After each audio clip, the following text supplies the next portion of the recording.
Demons blinding me, making me hazard. Us, blatantly bastards. Trust, we basically backwards. Say grace with your pastor. I'm face of disaster. Fuck everything after I bust. Nothing else matters but us. Hand on my nuts, cause my manners are fucked. Bananas and nuts, not talking about crunch. Insanity, man, the fuck up on the clutch. Damn it, he's panicky. Meds or his lunch. And dinner till when I said enough is enough. Now I'm standing here mentally fucked with a life that I love. A mess left behind me like I give a fuck. I ain't wiping it up, just ain't gon' tread back through it. When I feel the need to act stupid on that track is how I'ma do it. Clap on point 2.0, you point to no point, so you've been appointed a disappointment. My point is I just wanna stick my motherfucking pointy nose in. Nuisance with my 2 cent style unorthodox. 2020 game, wild Pandora's box. But you ignore the locks, too much force to stop. Can't nobody say we didn't try to fire one inside. Killers be living in infamy, delivering underground symphonies. Enemies dead to me, wanna replenish me energy like I am motherfucking klephamphetamine. I exist like a crisis of violence. The pious kids writing shit just to get a rise of them. The president's ISIS, love feminists, nicest Confederate flags is what I used to wipe with. We're upgraded, even better today. Bio Killers 2.0, we're here to take you away. It's going down. So come on, swing, now it's the last round. You better bring it. We're upgraded, even better today. Bio Killers 2.0, we're here to take you away. It's going down. So come on, swing, now it's the last round. You better bring it. Clapping, I found them weaponized, and it feels like we've been given a second life. Oh, blessed, I keep the session hot. Just know death is right when I conceptualize this alchemy, horrific witchcraft to spit that into a culture of aggression vibes. Testing my will, if you guess it wild. Oh, PG, horrible, a message by. Go and get your clothes on, Jack. Don't forget to get your proton pack. Don't you ever cross streams of me, my flow alone will make you choke on that. It's like my saliva is straight up DMT, I'm out of this ozone rap. See, homie will climb, but no, we ain't down before we get bozo raps. Safety upgrade, mind sharpen up the cut blades. Fuck face, imagine what I do to your cupcakes. On stage, plus great, delivering a punch where you ain't gotta be on my dick to know how my nut tastes. Old fucks say you a cum dump, but just take you ain't never gonna come close to great. But maybe one day you get the balls to stand tall while I hand deliver you a run fade. 22 years, one a solid, and we finally got ourselves a firmware upgrade. So while you other rappers can pack it up and go on a permanent vacay, that's on. Pay these bastards a rapper back for any battle and we'll come out on top unscathed. Y'all thinking y'all the shit, watch every single punchline, pound your favorite MC in the puppet. We're upgraded, even better today. Bio Killers 2.0, we're here to take you away. It's going down. So come on, swing, now it's the last round. You better bring it. We're upgraded, even better today. Bio Killers 2.0, we're here to take you away. It's going down. So come on, swing, now it's the last round. You better bring it. We're upgraded, even better today. Bio Killers 2.0, we're here to take you away. It's going down. So come out, swing, now it's the last round. You better bring it.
rain.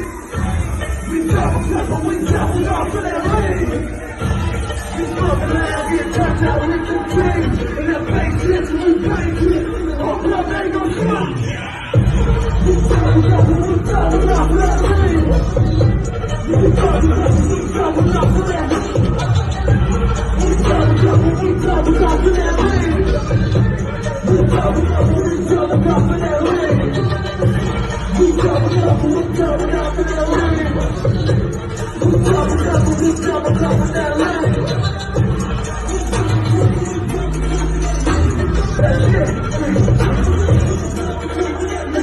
My mind blown, Stargate, going around like a buffet.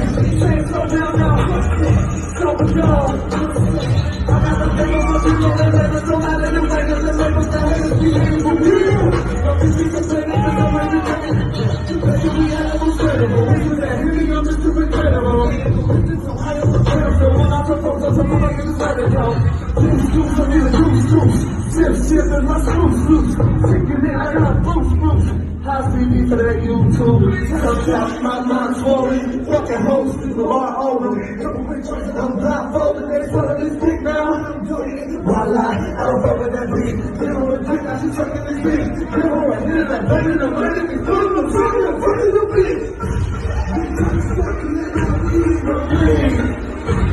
We double off for that lane. We smoke loud, get turned out with the chain. And that back bitch, and we bang it. And the whole crowd ain't gon' stop.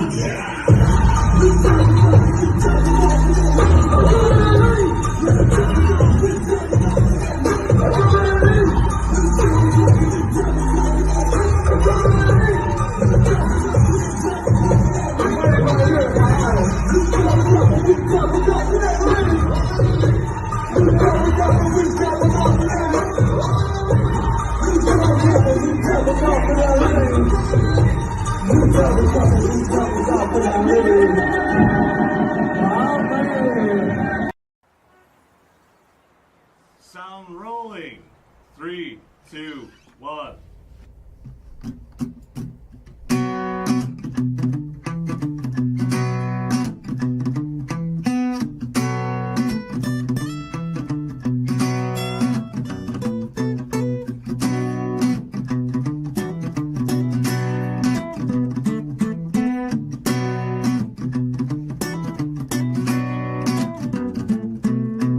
Working all day in the sunshine, face, he play by place when the sun goes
What's up, y'all? Cody Live Podcast coming to you live. I'm in Maroon Seat. We're waiting for Chad. It's going to be a short panel tonight. Just been working on a lot of stuff. I don't know if you guys have seen the news. I am actually working on something else right now. Very, very big.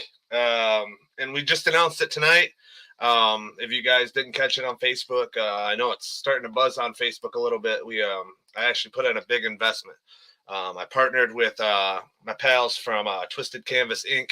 in Hudson, Michigan, to bring you some of the big house to the small city, I guess you can call it. If you guys didn't see the official announcement, Enterprise athletes and Michigan wide receiver Roman Wilson will be at Twisted Canvas Inc. in Hudson, Michigan, April 9th. We're going to be doing a live interview with him April 9th from 5 to 5:30. And the show is going to be almost like a TV show. It's going to be like the opening for the sports side of things. I have a lot of interest. And sports is one of them, sports casting and stuff like that, So I had to kind of explore that. And we are joined. One second. I'm going to show you. If you didn't see it, here's some more info. The Eventbrite link for the podcast. There are only 20 tickets available. We are letting the Morenci football team and the Hudson football varsity team in for free to the event. Showing love to the local. It was supposed to be a Morenci event. We had to change it to Hudson, but we got love for both of them. But here he is, the man himself, Roman Wilson, announcing, and here's some details, and then we will get to our guest on the show tonight. What's good, everyone? Me and Enterprise Athletics are going to be appearing in Hudson, Michigan on April 9th. And I'm going to be a part of the Cody Live podcast. And then after the podcast, we're going to be doing an autograph signing from 5 to 7 p.m. So I hope to see everybody there. Go Blue. Yep, exciting news. And on that note, I'm going to bring my co-host, DJ The Hot, to the show. What is going on? Another day, another dollar. Amen to that. Been making some moves for the podcast. We were supposed to have a guest tonight. Really special guest, but we're gonna have to reschedule with him, unfortunately. But he has a busy schedule. He's got a lot going on, and that's why he has the numbers that he does. So I can't really hate on that. Yep. Tonight we're gonna kind of be a mumbo jumbo tonight in a way. I haven't had a lot of time to plan. That's what kind of stinks about making the moves that we are. It's hard to plan everything. Plus, I'm putting an album together. So we're just going to kind of improv some shit, pull it out of our asses a little bit like we did last week.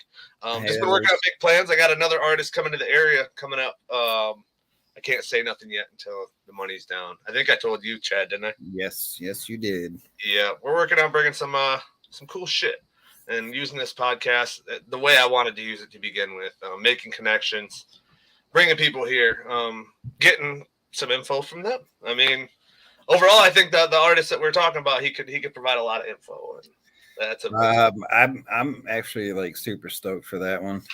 Yeah. Just for the simple fact is it's new school. Mm-hmm. And how should I put this? He's very familiar with today's entertainment business. Yeah. I'll definitely agree. Yeah, and like for me, that's where I struggle the most.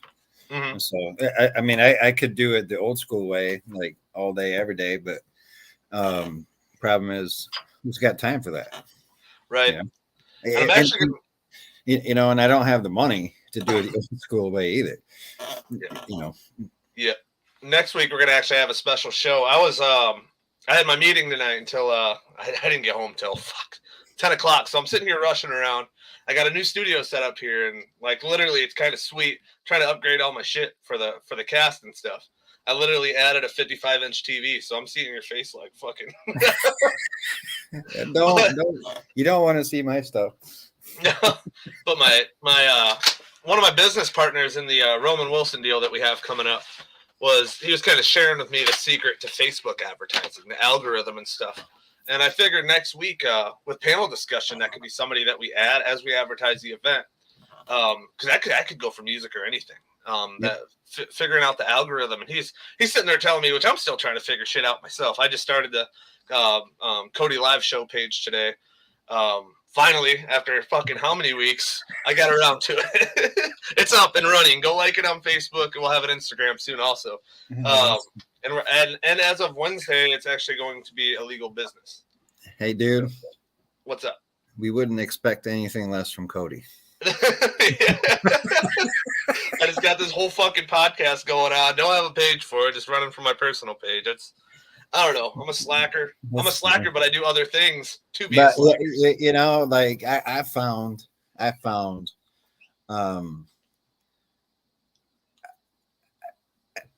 guess from a musician standpoint, you know, you're better off to like run it off of your personal page. Mm-hmm. You know, because you already have connections there, and B, you know, people are more familiar with who you are, you know, on your personal page versus like your business page, right? Or even your artist page. You know, on your artist page, you're not going to share like, you know, as many stories like with you know, like your son, for example, right? You know, like your music page, you're primarily going to focus on like your visuals and whatnot for the artist brand. Right. On your personal page, you know, people are going to get to know you a lot deeper than they would on like your artist page. That's just my take on it. You know? Right. Well, he was kind of showing me the reach a little bit, and the reach, hopefully not the reach around. That'd be weird. He's my cousin. I'll leave that to Hillsdale. I was about to say, isn't that like a Lenawee County, like Morenci backwood type deal? That's a Prattville special. Let me guess. We both agree on that, I think. I say that out loud. Is that where your Hillsdale story resides? Probably. I'm just gonna assume. I'm just gonna assume that. We'll make assumptions in that case. But yeah, I'm gonna try to. He mentioned coming on next week. It'll be more planned out. Like last week's show, me and Jake just kind of got on the one night. We were just clowning on videos. Like it's just fun shit. It's kind of what it's about. This shit I do in my spare time. I like to share knowledge. I like to share, you know, like with the sports branding and stuff. It's not with tour coming up. I can't promise that I'm gonna have a show. You know, I'm gonna try to be on as much as I can, but just try to spread the knowledge. You know. Yep. I mean, ultimately, that's what it's all about. Mm-hmm. You know, it's what good is that knowledge going to do you if you can't share it? Right. I mean, that's my take on it. That's what knowledge is about, and experience is about. Is experiencing something. Even if you have a bad experience, you share it with others so they don't make the same mistakes. Yeah. Or they do something that worked for you, and it works for them, and then you can build on from them. Yeah. And I mean, we see it in pretty much every day. I mean, with the podcast and stuff, I think it's encouraged a lot of people to put forward the effort to tell the young cats, hey, look, this is how this is. Don't do it this way. I failed miserably this way. Don't do it that way, you know? Yep. I mean, obviously there's no one mold fits all, you know, but because a lot of it, and it's not just music related or sports related or, you know, anything. This applies to anything really in life. It's about the relationships that you build. Yeah. You know, and you have to be really, really smart. Basically, you have to be a sharpshooter, right, when it comes to getting to know your relationship, you know, inside and out on a very, very quick basis. Right. Especially in the entertainment world, you know, you're going to find a lot of fucking sharks that think they know everything, and you take it for every dollar that you got. Yep, and I've dealt with a lot of that too. Like the attitude, I think, is a big thing. The attitude when you take in advice. One thing that I learned really, really early on is to listen more than you talk. One, you find out more. Well, now that I got a little bit of experience in the entertainment industry now, but if you listen to some of these guys that are older, like I had a DJ John Phenomenon, he'd give me some of his, you know, inspiration and, you know, here's what worked for me for this event. It might not work for you, but just take it, you know, into consideration. And then you take that knowledge in. I've always been kind of quiet in situations like that at shows and stuff. When people who have a few years on me or whatever over the years, you know, they're talking, I like to take it in instead of, you know, having the next word, I'm taking in their knowledge and sharing mine, obviously. But yep. I mean, there's a fine art between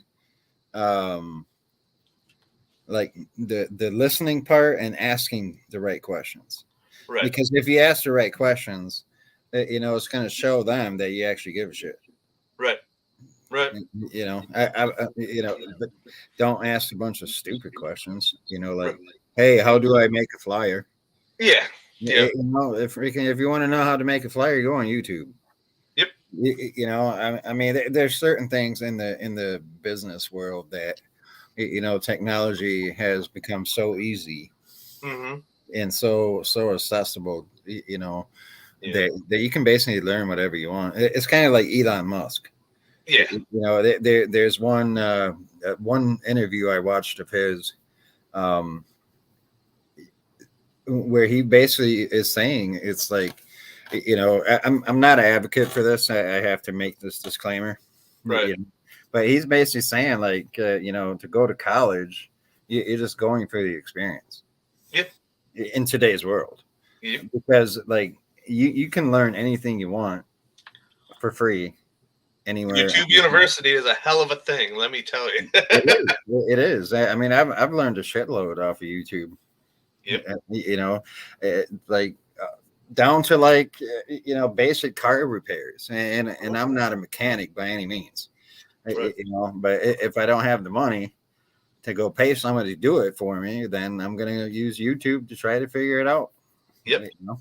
And that was one of the big things even early on for me. Like, and I tell artists this all the time because I always hear that fucking, I only charge for features because I gotta pay for a studio. I charge for features because it's taken up this amount of time, and I'm sitting here like, man, you know, I've had numbers on my shit. Not being braggadocious whatsoever. It's more towards, you know, the people are like, yeah, I want $100 because studio time. It's like, you know, you save yourself a lot of time by learning shit yourself. Yep. Kane, I think Kane's tuned in right now. He does the same thing. I just saw him on a post the other day. Yeah. Kane, if you want to join, let me know. I'll invite you to the room if you have time tonight. Kane, doing it yourself, figuring out how to do it yourself. I did that very, very early on. It wasn't going to an engineer's house and asking how it's done. It was more of like a YouTube University. Yeah. And then you keep progressing with it. You find your sound. Now I can edit my shit in 5 minutes. Yeah. I can whip up a verse in 15, edit my shit in 5 minutes, and your verse is back to you. You know, like through all the videos I've ever watched, you know, in the last 2 years on how to produce and use certain software and whatnot. Yeah. It's what I've learned from all these big name producers, you know, that do these like snippets or like these sales pitches on YouTube with their videos, you know, because obviously they want you to sign up for some masterclass or sign up for like a training session and all the stuff. I get it. But if you really pay attention and read between the lines of what they're saying, there's a lot of free knowledge out there.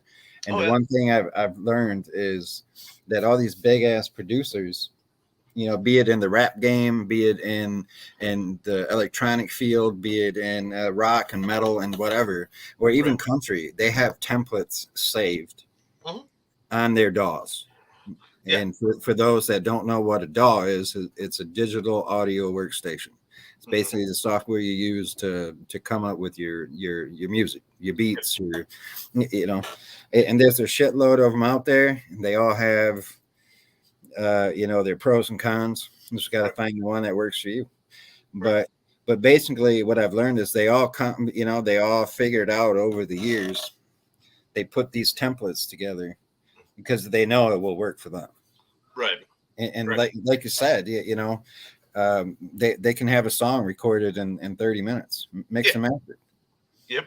Yeah, but that's one of the things. You learn it yourself. You take away the middleman. You save so much money and time by learning how to edit yourself. Yeah, actually, speaking of, there's a video on YouTube. It's called like the world's cheapest audio studio or something like that. Yeah. I mean, this dude built a home studio for $300. Yeah. Oh yeah, it's absolutely. I mean, it does the same shit as what we paid for it, you know, back in the day. You know, $3,000 to go record one song. Right. You know? I mean, obviously there are some pros to going to a an actual professional studio, Right. but It takes the you know, workload out. I mean, it saves yeah, time. That's what you're it paying for. yeah, it saves time, and you're basically paying somebody to engineer your sound for you. Right. I'm personally not a big fan of that because I had some bad experiences. Mm-hmm. Going to being signed to a small indie label back in the day. Being sent to a world class studio, and Right. we walk in there, and they took all the feeling out of the music. Yeah. Because they wanted everything in perfect timing and wanted, everything had to be like perfect. It's almost sticking to the script, and I think Yep. that takes away the creativity and life of the song. I mean, like, Well, and that's yeah, basically what happened. and That's exactly what happened. that's one thing I learned at home recording. Like, I've been to studios and stuff before, but it's like every studio that I tried out, even people who refer me to somebody, I paid $50 an hour at first. Like, and Mhm. I didn't put those songs out because I liked my editing better. I knew how I wanted to do it. If I had a part that after I recorded it, it's like, that don't sound right, I could fix it, and it's not going to cost me another hour. If I go over my time. Yep. You learn it yourself. Like, I think I was showing Jinx on the way home the other day from work. I was showing Jinx some of my old music, and he's like, dude, what do you use to record this if you were that young? And I'm like, dude, I started out with a fucking USB Rock Band mic, the video game Rock Band. Mm-hmm. He's like, you edited that on there? I said, yeah, I just taught myself. I mean, I was 3 years in, just kind of paying attention to what others do, how to layer vocals. What do the vocals on the radio sound like? Kind of comparing my shit to others. And then you just find your sound that way. Then you start upgrading. Like, now my studio set up, I think I got a total of about $600 into it. Yeah. And I'm getting the same sound as industry. I meit's radio ready sound. Yeah. And I don't have the plugs and whistles, but I learned how to do it myself. I learned how to find my sound. Here's another thing that I struggle with. Like, you just brought up a really good point about like the VSTs and the plugins and all this stuff. You can get lost in all that shit. Mm-hmm. I've caught myself, like, for example, like 2 weekends ago, I'm sitting on the computer, and I was like, hey, I'm gonna go try to find a new synth. Right. So I'm out there looking around. The next thing you know, 4 hours later, I've downloaded like 30 of them. Yeah. For what? Yeah. For what? Yeah. How many of them are you really going to use? Right. And then not only that, once you download them, you got to try to figure them all out. You got to, basically play around with it for hours. And, and then there's a guy that I talk to on a somewhat regular basis. He's known in the dubstep genre. Mm-hmm. And he's told me flat out, he's like, don't waste your time. Don't waste your time.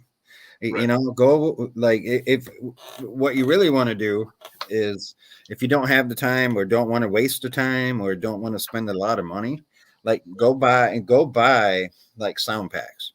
Yeah. So basically, like when you go into the studio or you are saying, hey, I'm going to put this project together, mm-hmm. And then, because then you already have an idea as to what you want it to sound like. Right. So, and then based on that, you go find the sounds or the sound pack that, or a producer, even if you wanted to, right. And go buy, the 3-4 instruments and, some sample loops and sounds or whatever that fits that particular mold. Right. And then, sometimes it might cost you a couple $100. Other times you can get it for like 20, that's one way to do it. Or, again, there's a shitload of YouTube videos out there that show you how to tweak the stock plugins with the stock instruments that come with every DAW. Right. And quite frankly, like, if you, like, for example, if you use Ableton, right, there is a gazillion YouTube videos and tutorials out there that walk you through on how to use like the stock synth that they use in there. and Right. tweak it to whatever you want. You know, I mean, yeah, I mean, there's some other ones out there that you can download. There's also some really cool free ones. You know, I'm just using like the synth as an example, but most generally, you can make some killer albums and killer music if you take the time and study your, you know, just your software and all the instruments that are in it. Like the one I use right now, like every month they upload new shit every month, and it's free because I pay for it. You know, I paid for the you know, the software. So yeah. And see, that's one of the new ones I'm working with is Ableton. Ableton's one of the new ones, and I've noticed they have a lot of the, like you mentioned, templates. If you got a sound that you want, I mean, they got like a Future template and NBA YoungBoy and shit like that you could buy and actually just add it. Then you just got to know how to master the music and master the sound, which there's automatic masterers out there now. Yep. Literally, technology has came that far to where you could put a song in there, choose how you want it mastered, and it just fucking masters itself. Yeah. I'm going to welcome Jake to the show, by the way. Jake, what up, Jake? What were you saying, Chad? Didn't mean to cut you off. I was just saying that you know, the only problem with that is it's going to sound you know, generic in my mind. Like I've messed around with some of those like online mastering suites, like L&R, or Lander, or whatever you call it. You know, I paid him the $5 or whatever just to see what it will sound like. And then you know, I'd wait a couple of weeks and then I'd try a different song. And the sound, like the tonal quality was the same. And so it's like they have like you know, a certain amount of presets that they use, and then based on whatever style you pick, that's how it's going to spit it out. I mean, did it make it sound better in some cases? Absolutely. But I think you know, you're better off to, back to your point, learn how to do it yourself. You know, because then you can tweak it to exactly what you want it to sound like, and eventually, you know, eventually when you figure out what you want it to sound like, that's going to help identify you as an artist, because it's going to be, you know, used more often than what you want to admit to. Jake, do you have any I've never asked you this, I guess, as far as recording, what do you do as far as recording? How do you record your album that is on like Spotify and stuff? So at home I use Studio One. That's just, I don't know, that's the route I went, I guess. But that album, they've came a long way, man. What?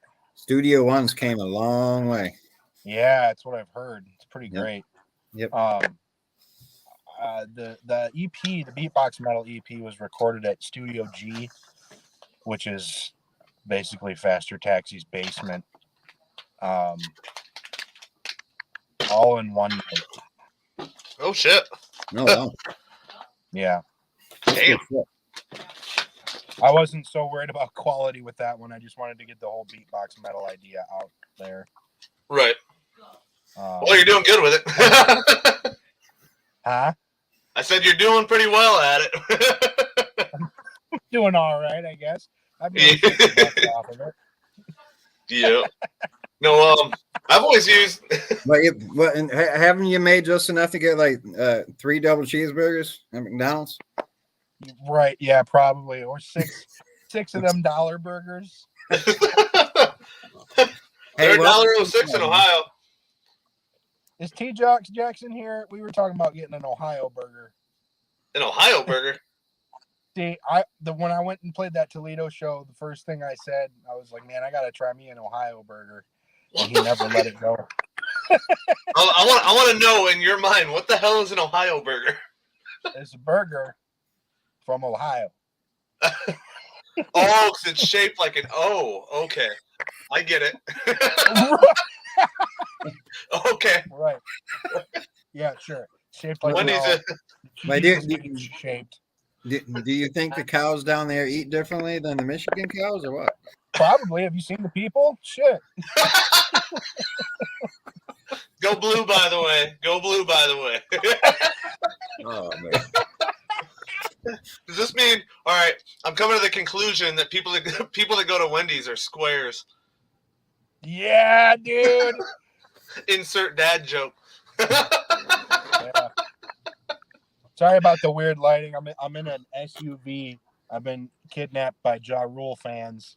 Oh, no. They don't That's like the worst. good music, so they kidnapped me.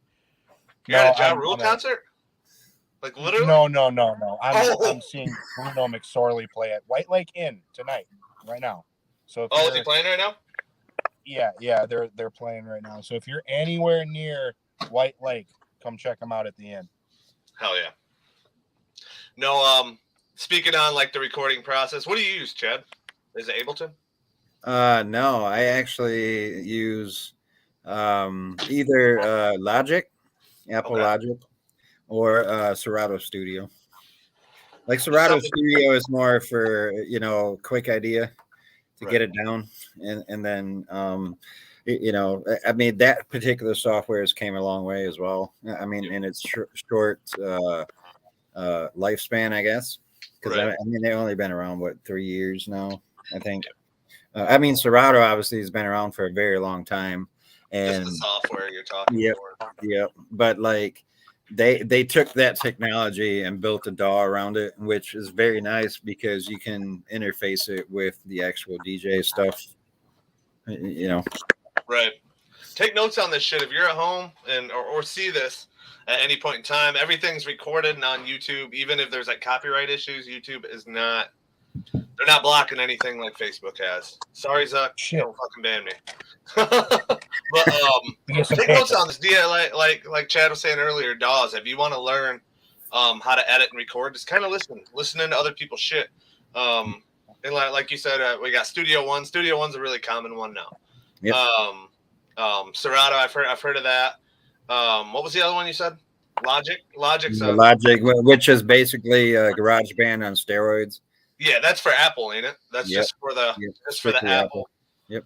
The one that I learned through pretty much over the years, and since I've learned that, the only thing I really can't edit on, which I'm sure if I put my mind to, I just haven't done it. I think it's overrated, is Pro Tools. But I think now it is. Now it is.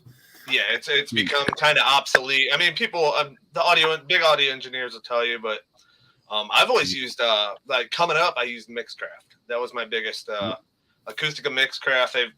Their technology. I didn't even upgrade. Honestly, there was an upgrade that came out in my Showtime. Showtime was recorded with that, like my more recent tracks. Demons, anything leading up to actually All Bark No Bite was on Mixcraft. The sound of it, I mean, you hear the sound of it, you're hearing almost industry quality off a fucking $30 program. I'm still on Acoustica 6. Hey, they're up to like 9 now.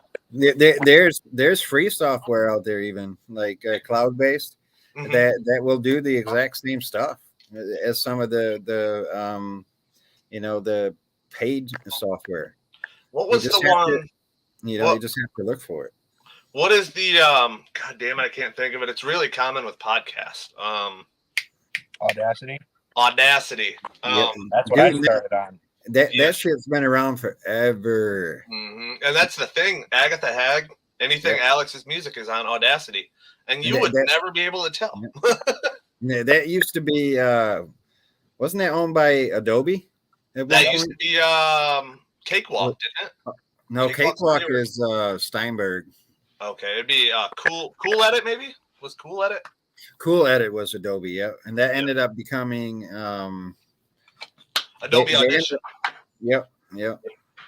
I remember that. They tried to get me started on that, and then my buddy, he used to be a rapper around here. I don't think he hadn't done it in years, but he was kind of teaching me the audio editing. He's like, dude, just try Mixcraft, and this was like Mixcraft 2, and like that was what I first started out with, and it's like, dude, that was so out of date, and they just came so far in what they do, and like just made it so freaking easy.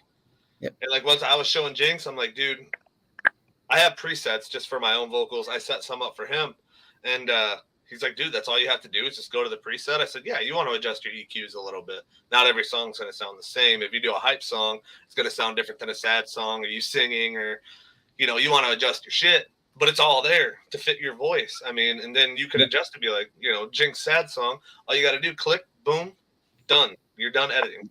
Yep.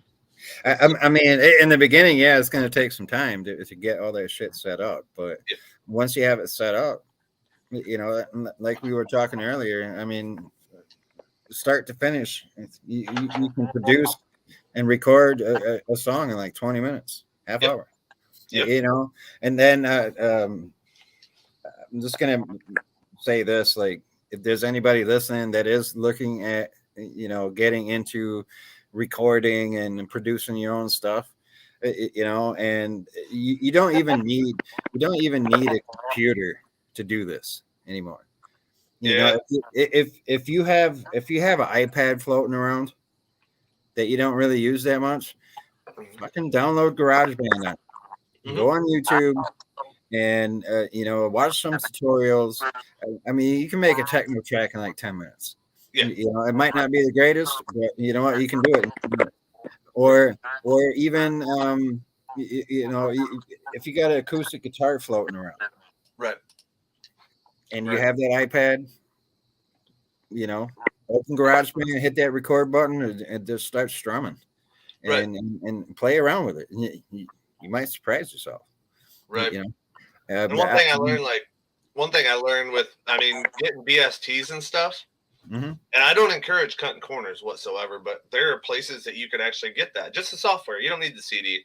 Let's be honest. Like CD drives, even in computers, are becoming rare nowadays. Yep. It's all right there. The computer I'm using right now doesn't have it. Yeah, I have no CD drive. Like somebody's like, burn me a CD. I'm like, dude, I don't have a fucking computer for that. Well, what do you mean? I'm like, I don't know. My car don't even have a fucking CD player in it. But there are places online that I'm finding that are legit. I mean, you got to look at reviews. eBay is one of them. I acquired the Melodyne plugin for $30 on eBay. That's normally a $100 program. I mean, probably more than that. I haven't looked in a long time, but I know that's one of the industry standards for singing and not sounding so robotic as far as like auto tuning shit. Yep. Which I believe in singing naturally. I'll add a little bit of auto tune just for effect sometimes, but just working with that and just seeing kind of where technology has come, like you can definitely make hooks sound a lot hotter. Yep. Just a little bit of Melodyne, even if it's on a dub track, just working with it. But there's so many plugins out there. There's free plugins out there that you can get. Spitfish is one of them. It'll correct your P's a little more than if your pop blocker don't get it just right, it's gonna correct it. I mean, that'd come in handy for beatboxing, especially because I guarantee you get some of that sound, in your No, P. you want that. Huh? You want that with beatboxing. You do, yeah, I guess for bass purposes, but well, I've never edited it myself, so I can't. So recording with beatboxing, you got to understand with beatboxing, and a lot of sound guys they have a hard time kind of wrapping their heads around this. If you look at the EQ span on a really high end board or in a recording interface, the human voice, when you're singing, you're hitting a certain range of frequencies. With beatboxing, it's all over the place. So you're dealing with plosives, you're dealing with the impact of the plosives, and then you start getting into drum theory and the three tones of drums and all that type of stuff that I'm not read up on, but it does turn more into that. It's an entirely different beast recording beatboxing over standard vocals. I bet. I can only imagine there's probably a lot of fucking high ends that go to the volume change and shit and trying to normalize that. Just how you want your volumes to kind of be the same throughout, I'm guessing. Yeah. And part of it too is if I'm recording just a straight beatboxing track, normally with drums, you're dealing with the hi-hat, the kick drum, the snare, all that separately. With this, you have to treat it moment by moment. And it gets really fucking tedious unless you're able to just find an EQ that makes everything sound good. That's why I try to kind of work with that before I start recording. So get a good, if you're a beatboxer, get a good interface where you can, because that was my frustration with Audacity is if I wanted to change the EQ, I had to like pick a new EQ and then like load it instead of being able to change it in real time. So try and find something you can change it in real time while you're performing into the mic, so you can hear the changes and eventually you can kind of get it right before you start recording. Now, typically, just curious, because like I said, I've never recorded beatbox. I've never recorded anything as far as like dance music. You know what you do, Chad. How often is a one take used in like beatboxing recording, or you know, with the dance type music? How often is it that you get it all in one take? Or I know in hip hop, I was getting kind of grilled. Me and Alex had a really heated discussion one morning. He's like, dude, I want you to nail this out one take. I'm like, man, I just feel like there's going to be more emphasis in my vocals if I do it this way. You know, you want the words to hit. How often? We'll start with you, Chad. I've like I said, I have no clue. I've never recorded it myself. How often is a one take for you, or how many takes do you normally do just to emphasize? Well, with with electronic dance music, it's really I'm using a grid. Okay. So I'm basically just drawing in, and you just keep messing around with it until you get it, you know, the way you want it to sound. Now, like recording DJ mixes or any of that stuff, then you know, then it's about knowing your shit. Yeah. You know, because like, if I go in the basement or whatever and just to go practice, then I record every practice session I do. I mean, I don't upload them or anything, you know, but I will, you know, I'm old school and my car still has a CD player. Oh, shit. I will use my old computer and burn a CD. What the fuck is that? Do you like throw them in bonfires or something? Like, how would you do that to a CD? Yep. I have a CD burner, my fireplace. That's funny. That's funny. But no, anyways, you know, and then whenever I have to, you know, drive somewhere or whatnot, I'll listen to it. Right. You know, and obviously us entertainers, we're producers, music makers, whatever you want to call us. Right.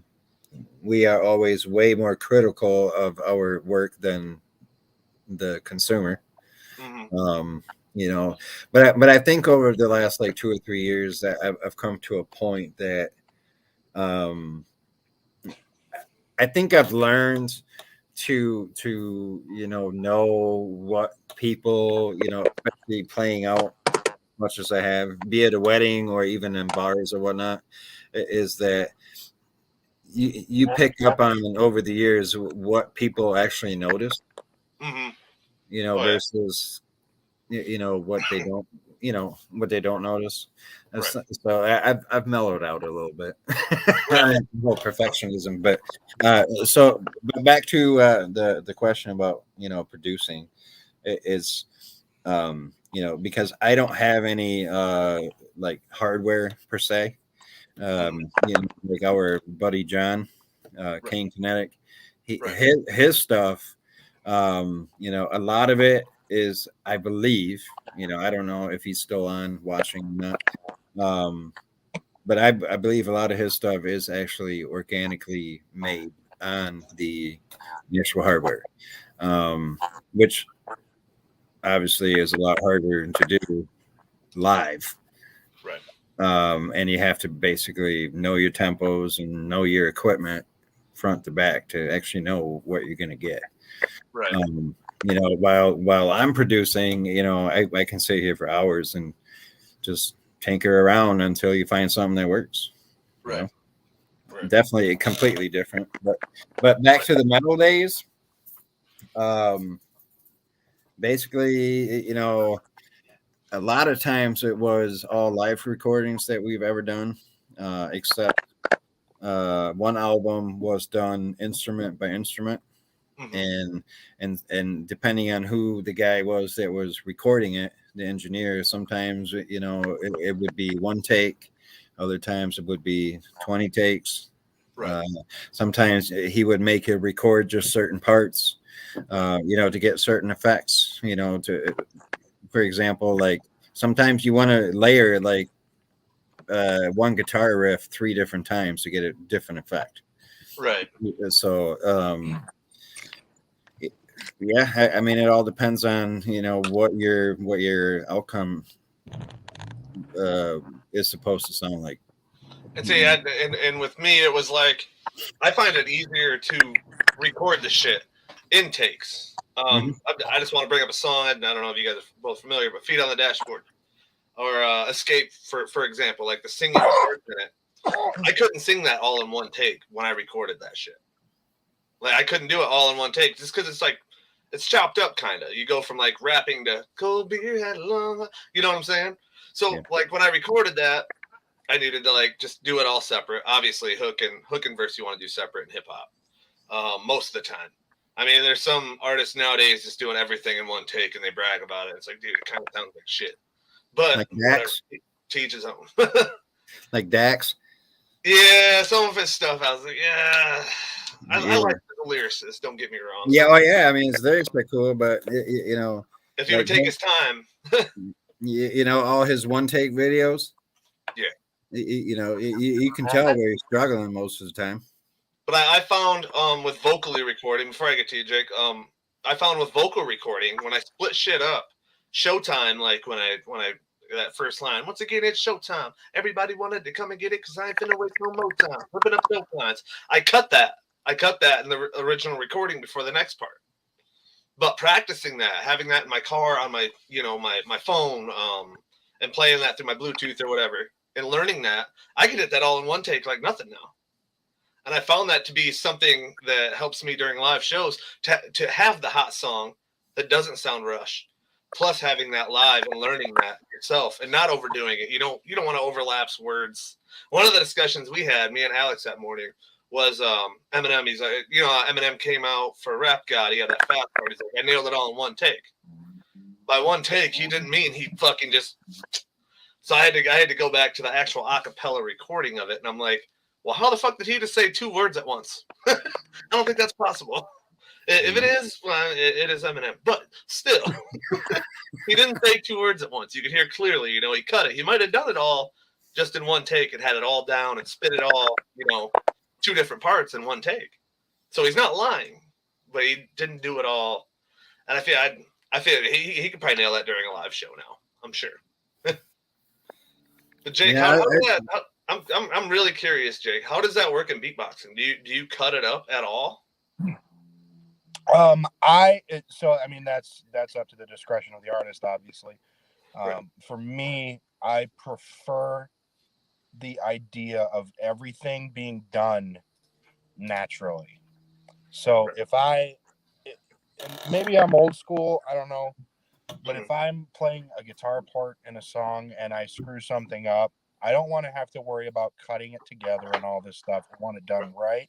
And the big thing for me is I want to be able to say that what you're hearing, I actually did. Right. And that's just me. But that said, I've never gotten anything in the first take. No. Yeah. For me. No, it usually takes me a couple times, which I'm a different type of writer too when it comes to that type of stuff. Like I was showing these guys, they're like, "Hey man, you don't have anything written in this yet." But like I sent you the beat, da da da da da. I'm like, I want to write how I feel at the time. I'm a different type of writer too. So like when I cut shit up in recording, that's a verse. Normally, I would say a 16-bar verse, which 8 measures in rock, will take me about 15 minutes. Just depending on what I'm thinking of at the time. If I'm not feeling it, I'm not going to write that day. And we'll come back another day when I feel like writing to that. And some songs take fucking weeks. I love the beat. I'm just not feeling it at the moment. And I think that's one of the big things that I do. Like when I go to studio, I don't like having shit written there until I get there. Because otherwise you're just not getting the right feeling into the song, especially personal music. Dude, that goes for recording 100%. It's been so long that I've looked at my computer and just, no, not right now. Yeah. I had this discussion with James. He just recorded over the weekend with Doom and Gloom, which is a group blowing up. They took him in and did a video with him, did a couple of songs, and he's like, I really don't feel this track. I'm like, then why'd you do it? If you're not feeling it at the time, and it's to each his own. But I learned from my experience, if I'm not going in there feeling the song that I'm doing, you're not going to get 100% out of that song from me. And that's probably going to be one that I just scratch and come back to anyway. So why waste my time? Well, in Jinx's defense, and it's today's culture though. You know, like the three of us, we've all been around the block, and but the younger generation, and you know, this is obviously nothing against Jinx or his age group and his fans and all that. It's just they all have a different mentality, you know, because technology is moving so fast. Yep. You know, I think everybody is so worried about being left behind. Right. So they're all trying just to pump out song after song after song after song. You know, actually, there's a guy I'm talking to right now, and we've talked quite a bit, and he's, I mean, every day he's posting some new beat that he made, Right. or a new song, and he's like, I mean, bombarding. Right. And I'm like, dude, you are posting so much shit that some of it is really good. A lot of it is, why even waste your time? Right.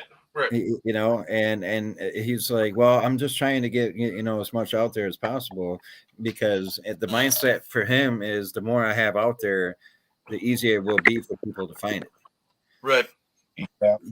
I agree with that statement to a certain point, but if it's the wrong content and it doesn't truly represent who the fuck you are, Right. and then you have a potential now that a shitload of people are going to hear the songs that are really no good, Right.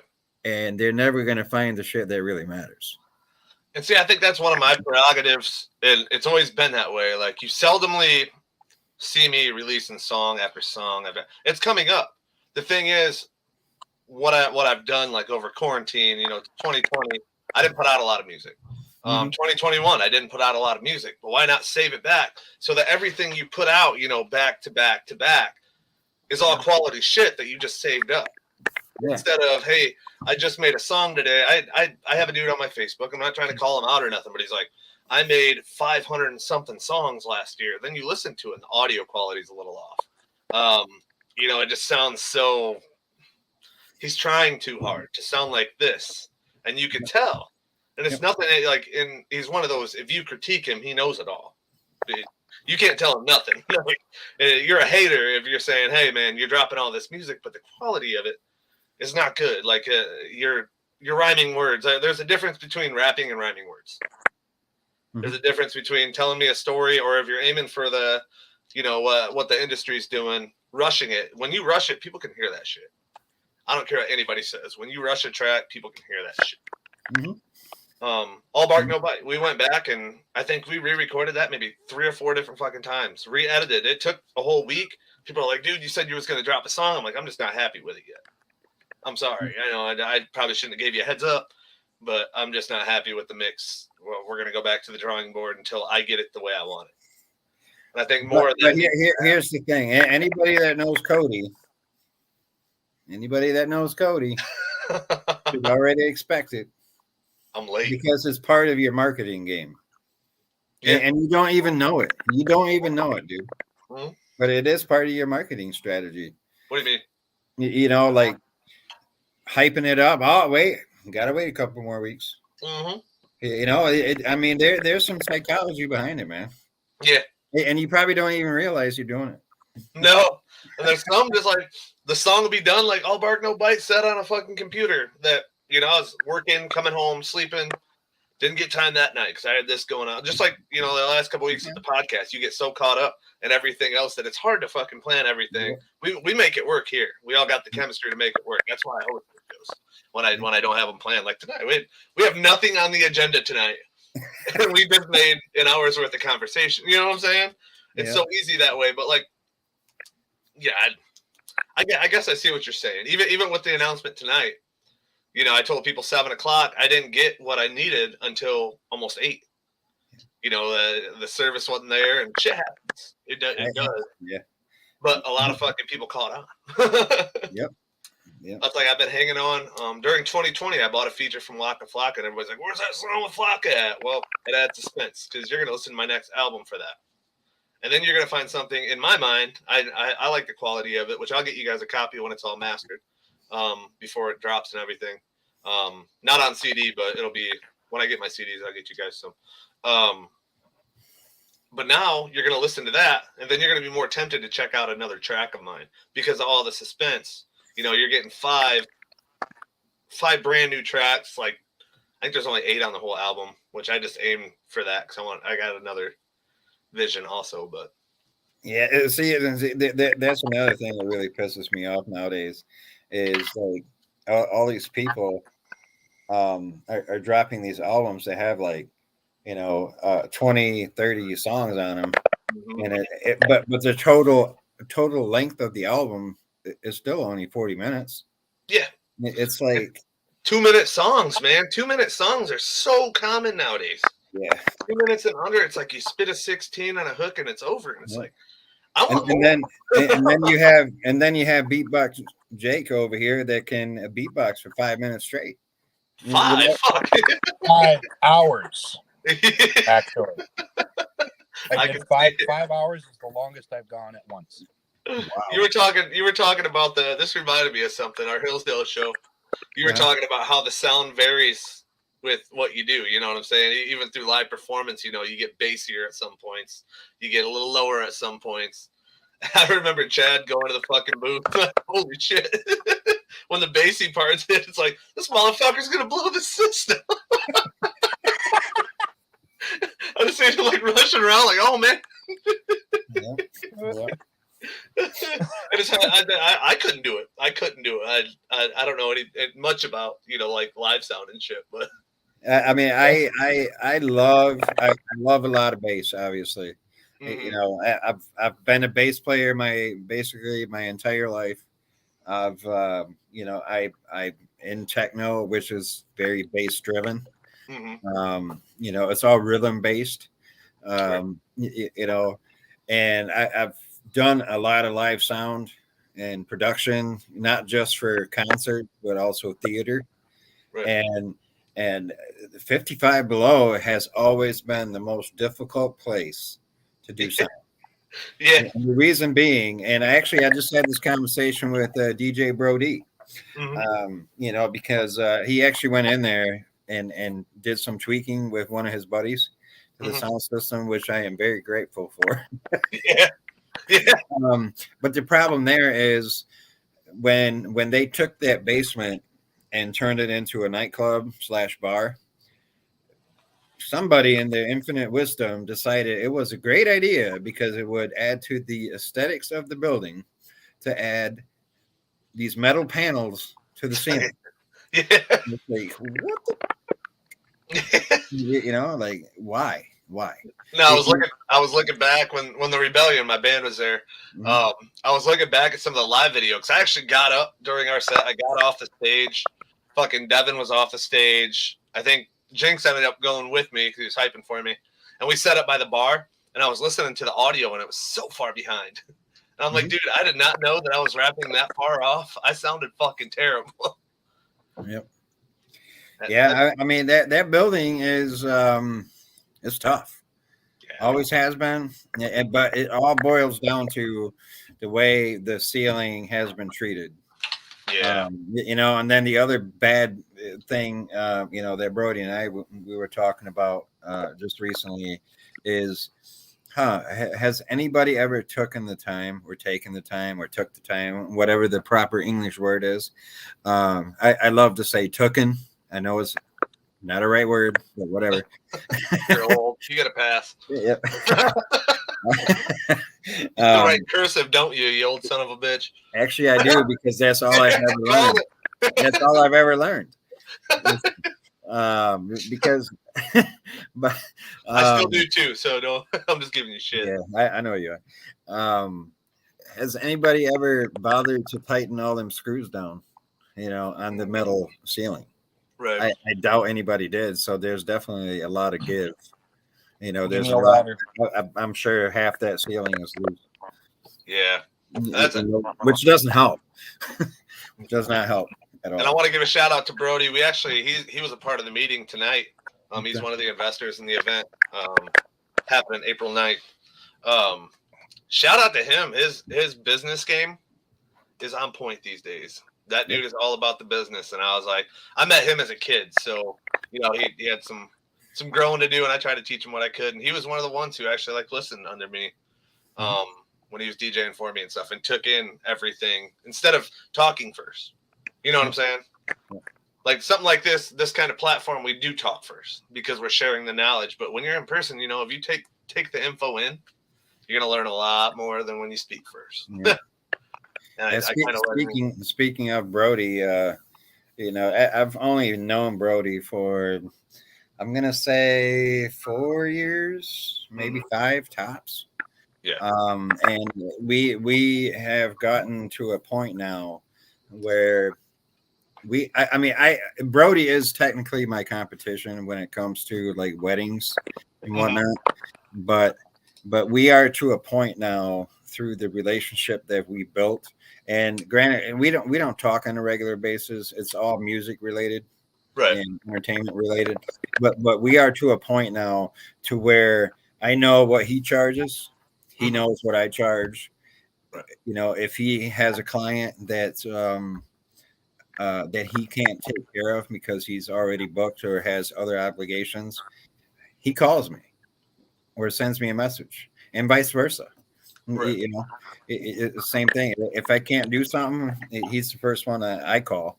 When it comes to like the wedding business of DJing, you know, and anybody that's out there DJing, and if you guys want to make fun of us DJs that do weddings, don't, because we make a shitload of money. That's where the money's at, DJing. Gonna throw it out there, but keep in mind, if you want to get into the wedding business, you only have one shot to make that event good. Right. You only have one opportunity. This opportunity comes once in a lifetime. Yeah. I mean, that's really all you have. I mean, you have this one day.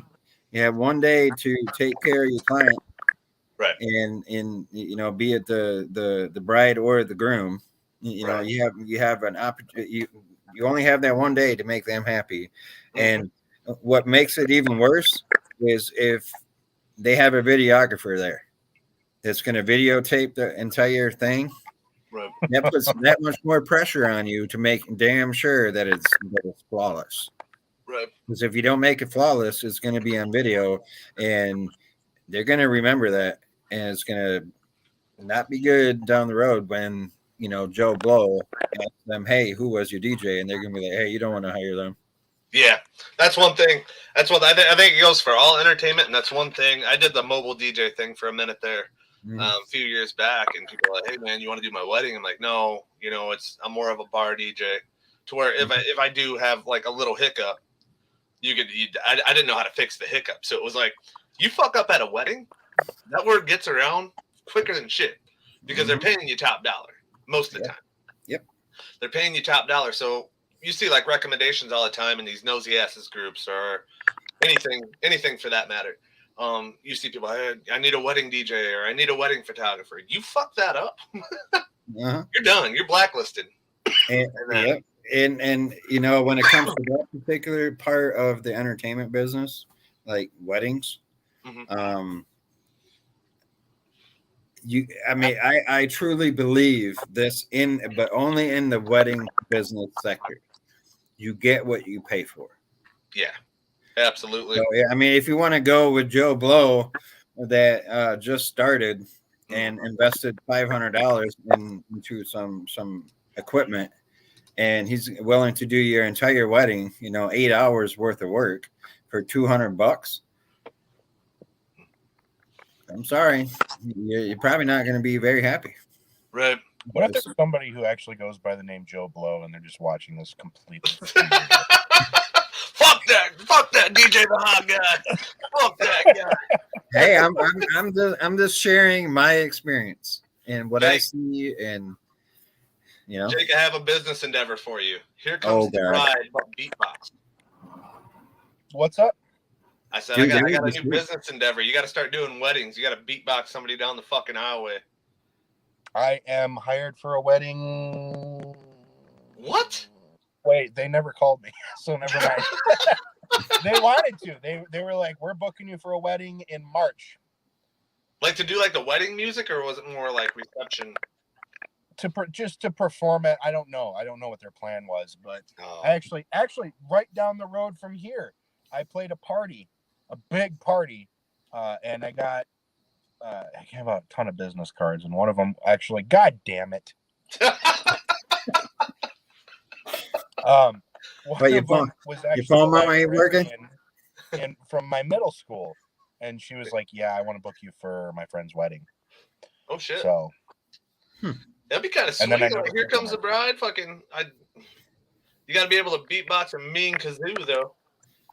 On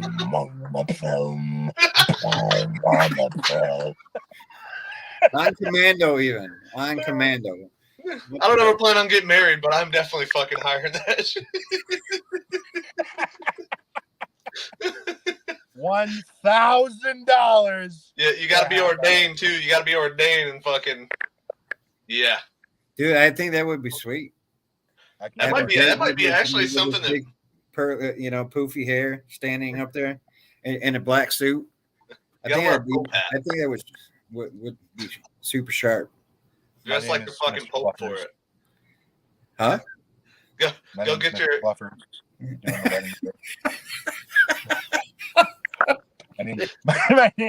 My name is Father Fluffers.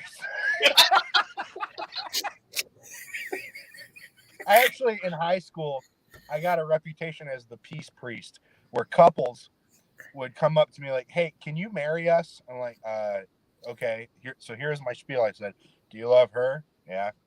Do you love him? Yeah. Okay, make out. You're married. I'll see you later."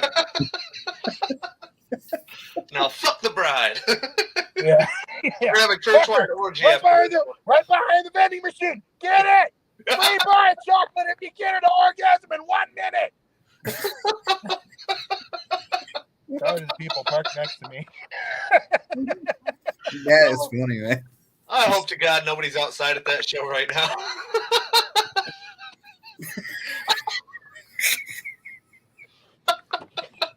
Yes? Yes, they are. Oh, shit. Oh, that's funny. Here's a change I'm charging you for sex. $10 for a throw.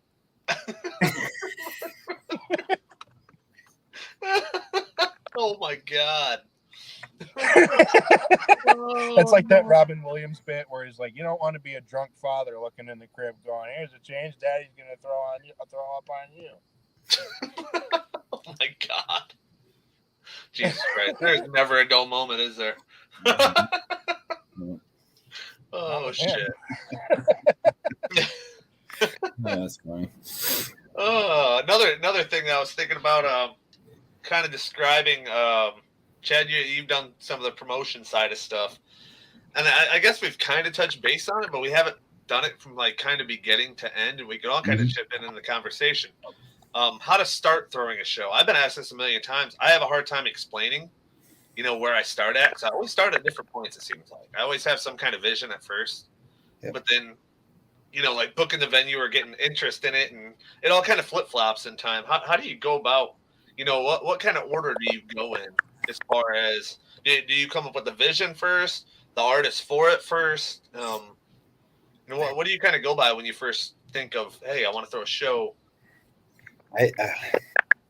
That's a really good question, because I think it depends on what kind of show it is. I mean, if you're gonna throw a metal band show or a metal concert, you're gonna go about it completely different than you would a like a EDM party or even a hip hop show. I think you're gonna go about it differently than the other two categories. Right. Obviously, the first thing is you got to have the motivation and the inspiration and the vision before you can do anything. Right. Once you have those three things in place, then the next step would be go secure the location that fits your vision and idea. Right. And then from there, I would, contact and build the actual lineup. Right. And then from there, it's all promotion. It's all about building that interest. And if you wait and to do the first part and go straight to, hey, to do like the market research to see if there's any interest. Right. From experience, don't even waste your time posting that shit on Facebook. Right. Or Instagram or whatever, because ain't nobody going to respond. Right. Except maybe your top 5 friends on your page. Right. So, and if you're going to base it off of them, it's probably not going to be a good show. Right. Yeah, I hate to be a dream buster, but that's just the way it is. So, right. And the more consistent you are with your shows, and and if you can maintain a certain quality at your shows, they'll build over time. Oh yeah. And so, I mean, it's just like being in a band. I mean, if you're a promoter or a booker, it's just like being in a band. It's just on the opposite side of the fence. Right. You have to start at the bottom and build your way up. I mean, Live Nation didn't just start because they, had a shit ton of money. Right. I know they started as a small thing in some big city, doing shows in their own city, and then eventually they found an investor that took them on. Right. They just got really, really lucky. Yeah. And that's one of the things in music in general. You do got to get lucky. Yep. And the saying, it's not about what you know, it's about who you know. Also, that really pertains big time. Yeah. That's something that I've really taken in over the years. Like just getting to know people, because 9 times out of 10, you're not going to come up with the money yourself, even from an artist standpoint. From anywhere, honestly, in the music industry, it's about who you know, getting that investor. Yep. That sees you and it's like, hey man, I believe in your product. Let's go. And then you got the industry standard type of budget. Yep. And then you can build from there. It's just finding that and building the connections and stuff, which is what the show's about. So. But yeah, just to put something into perspective, and this is something that I strive for. And I learned this from an old guy that's been playing guitar for, I don't know, 50 years. And the way he put it was like, if you can get 1,000 people throughout the entire year to spend $100 on you, be it at a show, through merch, through buying music or whatever. Right. If you can get 1,000 people to spend $100 on your brand, or your artistry, whatever you do, right? That's $100,000 business a year. Yeah. I mean, it doesn't sound like a lot, but I mean that's a pretty achievable goal, knowing that there's how many billions of people on the internet nowadays. Oh yeah, and that's one of the things people don't think about psychology wise either. Mm-hmm. Normally, when people are looking for fans, I mean, they pay for their promotion, this and that, but they're not thinking psychology wise. Like that is a great way. It reminds me of like in basketball. I'm just going to compare it to another industry. In basketball, I played a lot. I played basketball in high school, and like the psychology of it is 2 balls fit through 1 fucking hoop. Once you start thinking that and think that into existence, that's when you start getting good. And that kind of psychology right there, that was great advice. That's that shit that needs to be heard. Because that's really not a lot. Once you think about it, 100 people, everybody has a decent amount of people following their music, and they can grow it. 100 people spending $100 at the merch table, or buying the CD, even going on Spotify, supporting for free. You don't get a lot out of that, but it still contributes to what they're paying for. To the bottom line, yeah. It contributes to the bottom line. I mean, but when we say, 1,000 people spending $100, I mean, it doesn't sound like a lot. I mean, $100,000 really doesn't sound like a lot. Right. But by the time it's all said and done, out of that 100,000, you have to pay for your merch, you have to pay for, your travel and whatever else. So, right. By the time it's all said and done, it's probably going to be about a $60,000 a year, right. And then minus taxes and whatnot. So you're probably at $50,000, right. But that's $50,000 right. that you could potentially make doing what you love versus slaving away at a factory like me. Like, Amen to that. you're slaving away at Staples. Yeah. So You I know, was just gonna say, if you're slaving away at a factory and you're getting sick of it, come to Staples. I mean, we're hiring. We have Staples. That's the thing that we sell. We can't fucking measure them for some reason. Oh shit! Staples has Staples. Dude, I came in to work and it was me and like two of the other managers. I walk in, my boss goes, "Hello, sir. How are you doing today?" And I was like, "Do you guys sell Staples?" And one of the other managers looks at me and goes, "Do you go into Dick right in front of a customer?" You see where I was getting at? Sporting goods and ask if they sell Dick.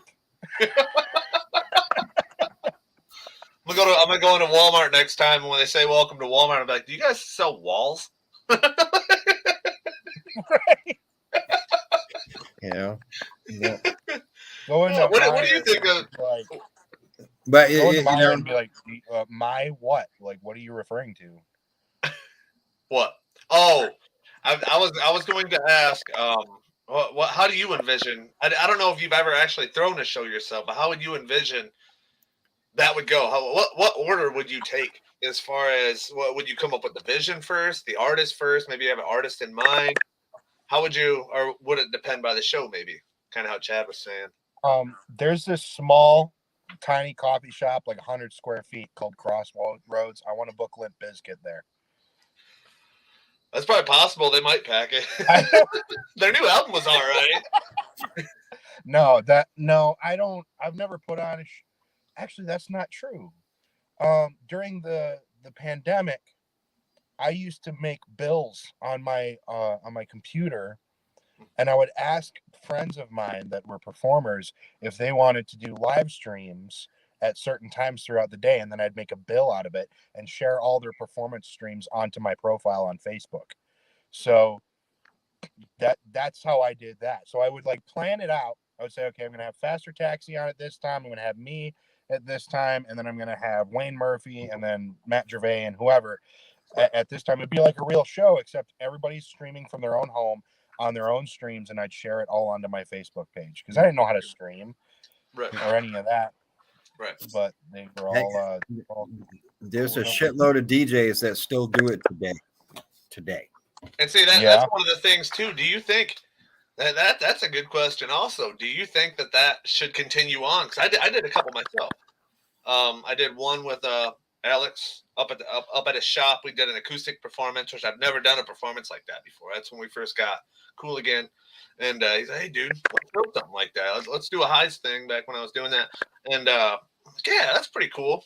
We literally had so much reach on that video, just because people were like, there was no entertainment. It was so fucking boring. But now I'm thinking too in the back of my head. I mean, we can do the live show out and about, but we were getting donations.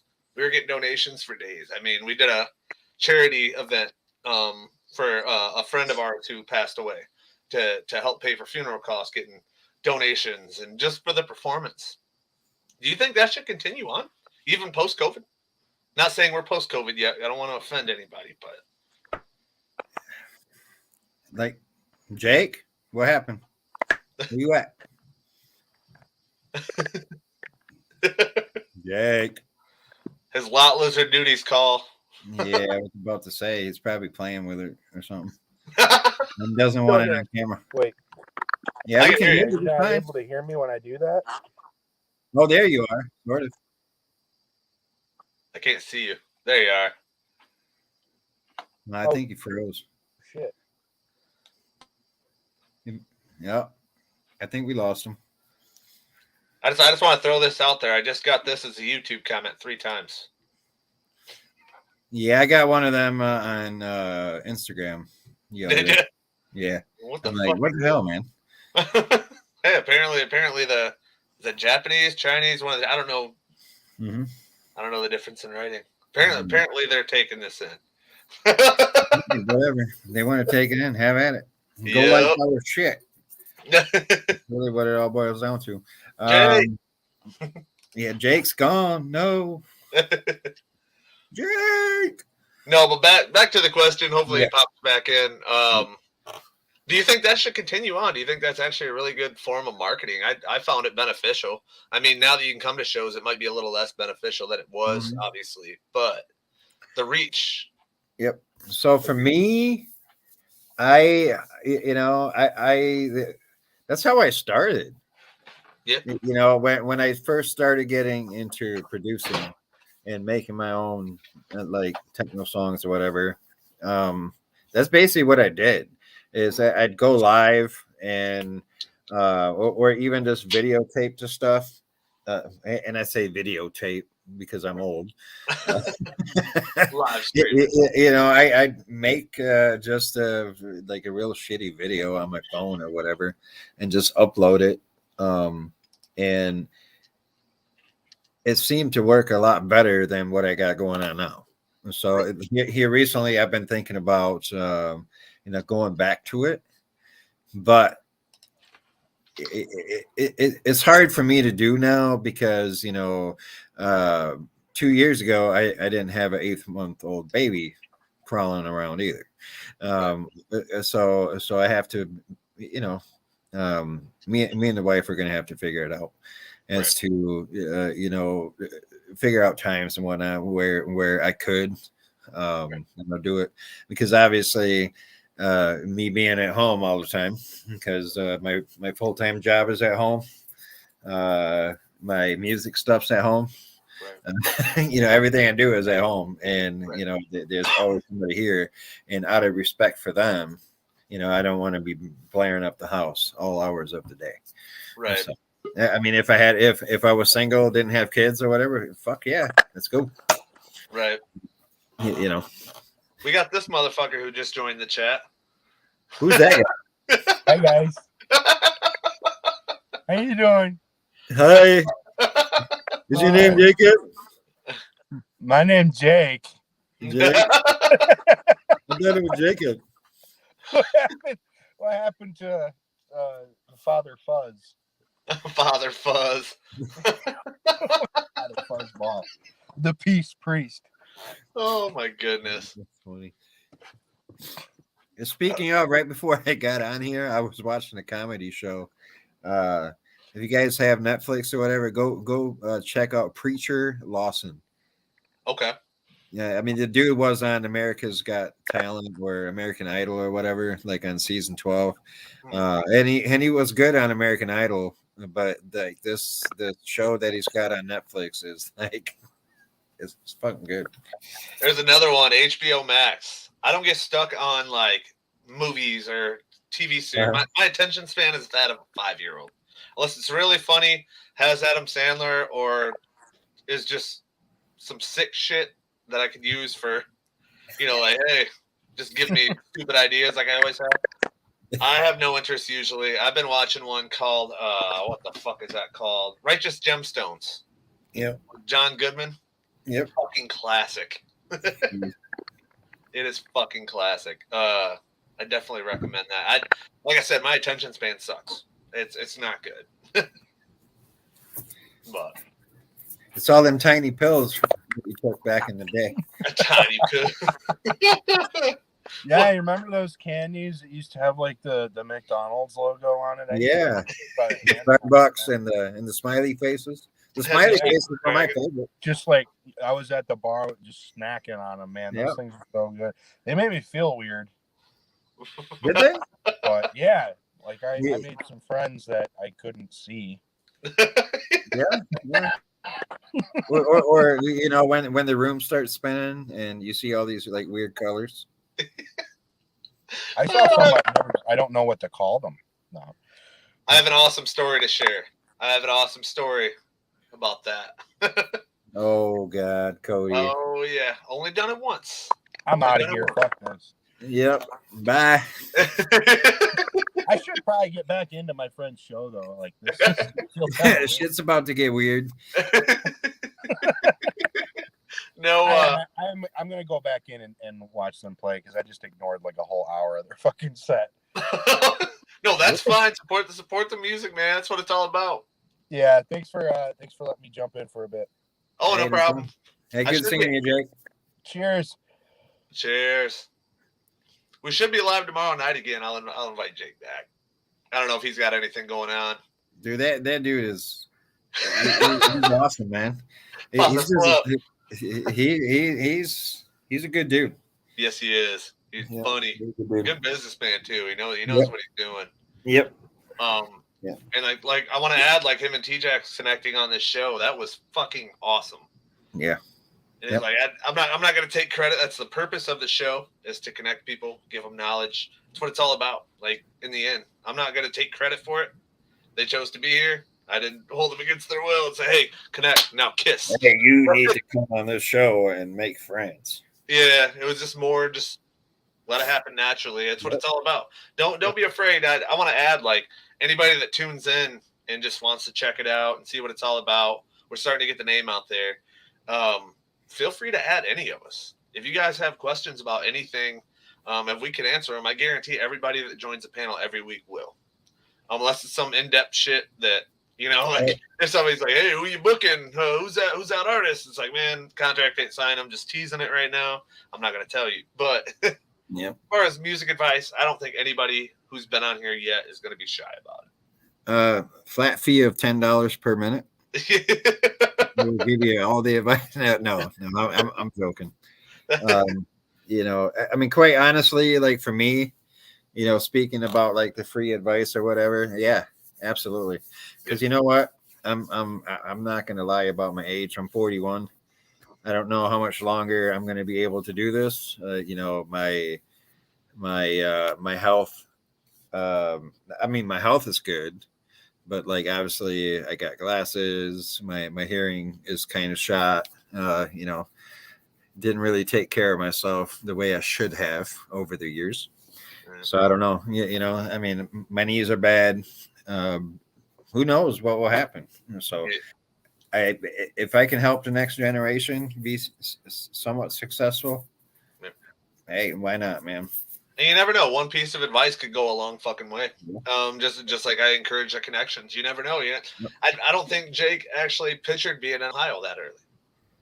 I could see him having a vision, but it was made possible by connecting, not being shy, not being afraid to ask. I'm not sure how the actual, like, performer promoter relationship initiated. I'm not sure how that went in that convo, but somebody wasn't shy.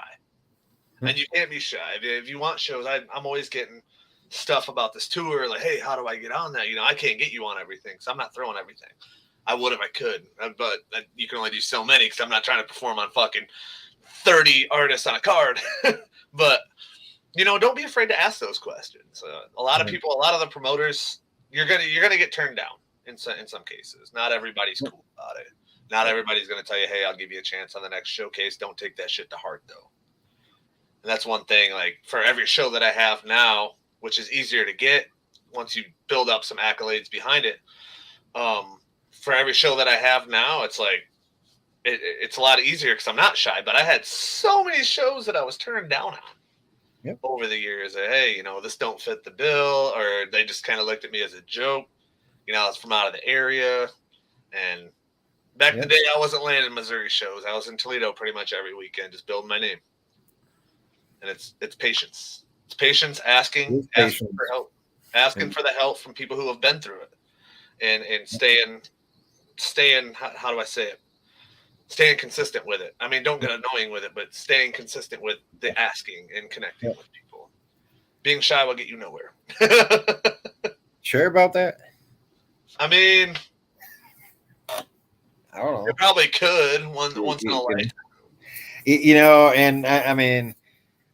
And the cool thing into, like, today's world is, like, even if you are a super shy person, if you can figure out a way on how to write a professional email or even a text message, to initiate the conversation, right. You don't even necessarily have to talk face to face. It was just like White Smoke was saying a few weeks back. He gets somebody saying, "Yo," or "Hey, yo, I want on this," or "Get me on a show." That was T-Jax that said that, but get me on a show, bro. You don't. I know it was Randy. Randy said, "Yo." T-Jax was the one who was like, "Hey, get me on this show." Oh yeah, that's what it was. But those are two promoters from two different demographics demographics looking at you the same way. Yep. That should show you something. Yeah. It's just initiating the relationships, having, in a lot of cases now that I'm finding out of town, especially we got 2 shows coming up in Missouri. What I'm finding out is having a EPK, a solid EPK, building that, whatever you have, to put whatever shows you've done on there, whether it's your top 5 in attendance or, if you've only done little shows, put those on there just to show that you have experience. You're not no schmuck just trying to get on the card that's only going to rap for a month and then you're done. It just shows that you're serious. You take your craft seriously. No. Is that important? Huh? Is that important? No, not at all. Don't have an EPK. No, don't. No. Let me tell you. Just go in your bedroom, record a song, upload it to Spotify, and you're going to be a rock star. Yeah, exactly. Wait a minute. Isn't that the American dream that they try to sell you? Yeah. And all these other... overnight. Watch the movie 8 Mile. Eminem did it. Wow. Eminem did it first. Blew up overnight. He just randomly got discovered. And see, with that story, I like hearing people from like back in the day that kind of knew him when he was doing it, because he used to do Frankie's Basement quite a bit, I heard. Yes, he did. There's actually a bunch of unauthorized like biographies and whatnot on Netflix and Hulu and all these platforms that and if you a lot of them talk about St. Andrews Hall, Frankie's, and what was that club out in Cleveland? It was one out in Cleveland. It's a similar deal, like a basement deal. Right. But just doing that, it's like, but that's building up his track record. And then throughout that, you got to think in the back of your mind, you didn't just meet Dr. Dre out of nowhere. We didn't have social media to where you could go look up somebody that you liked. This dude was grinding his fucking ass off. That, and he probably was hanging out at the studio every freaking day. Oh, yeah. He was recording like, no. Just one success story. That's probably the biggest success story in rap music, period. Yeah. And and look what Dr. Dre went through. Look what he went through. I mean, not to play the whole, skin color card, but the dude took on a white guy. Yeah, that wasn't common back then. No, it was unheard of. It was absolutely Beastie Boys. unheard I think it was Beastie Boys, and you had that era of like Vanilla Ice. Yeah. You had Marky Mark. Yeah, but that was a big risk. That was a business risk on Dre's Yep. part. Yep. That was a real business risk, and I mean it paid off obviously. But yeah, I wasn't gonna say. I mean, the dude doesn't have to make any more records if he didn't want to. And that's one of the things. I mean, now the music industry has changed. I will agree with it. Yep. Spotify does mean something. The YouTube does mean something. Having that social media. Having that social media, how would I say it? Having that social media game down actually does play a partnership. But if you don't have like any kind of social interaction with your fans, you're not going to get the right fans. That's why you see MGK, I followed his come up. The reason he's still relevant after everything, he has a cult fan base that he built because he was all about the people. Mm-hmm. Yep. And that's one thing I think like, well, I got 90,000 monthly listeners on Spotify. Well, that's cool. How many people, like I've preached in the past, how many people are going to come to your show? Heck, I can get 90,000 listens or plays on a song by paying somebody $90. Yeah, it's that easy, and you look relevant. Yeah. But looking relevant don't mean shit because streams don't pay worth the fuck. Let's be honest. You don't get paid shit for streams. That's why I like the STEM player idea. Yeah. I do like it, and I hope they make some. I hope they innovate. Here it goes.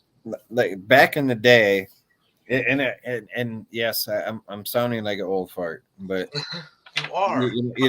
When I first started in entertainment, there was no internet, there was no cell phones.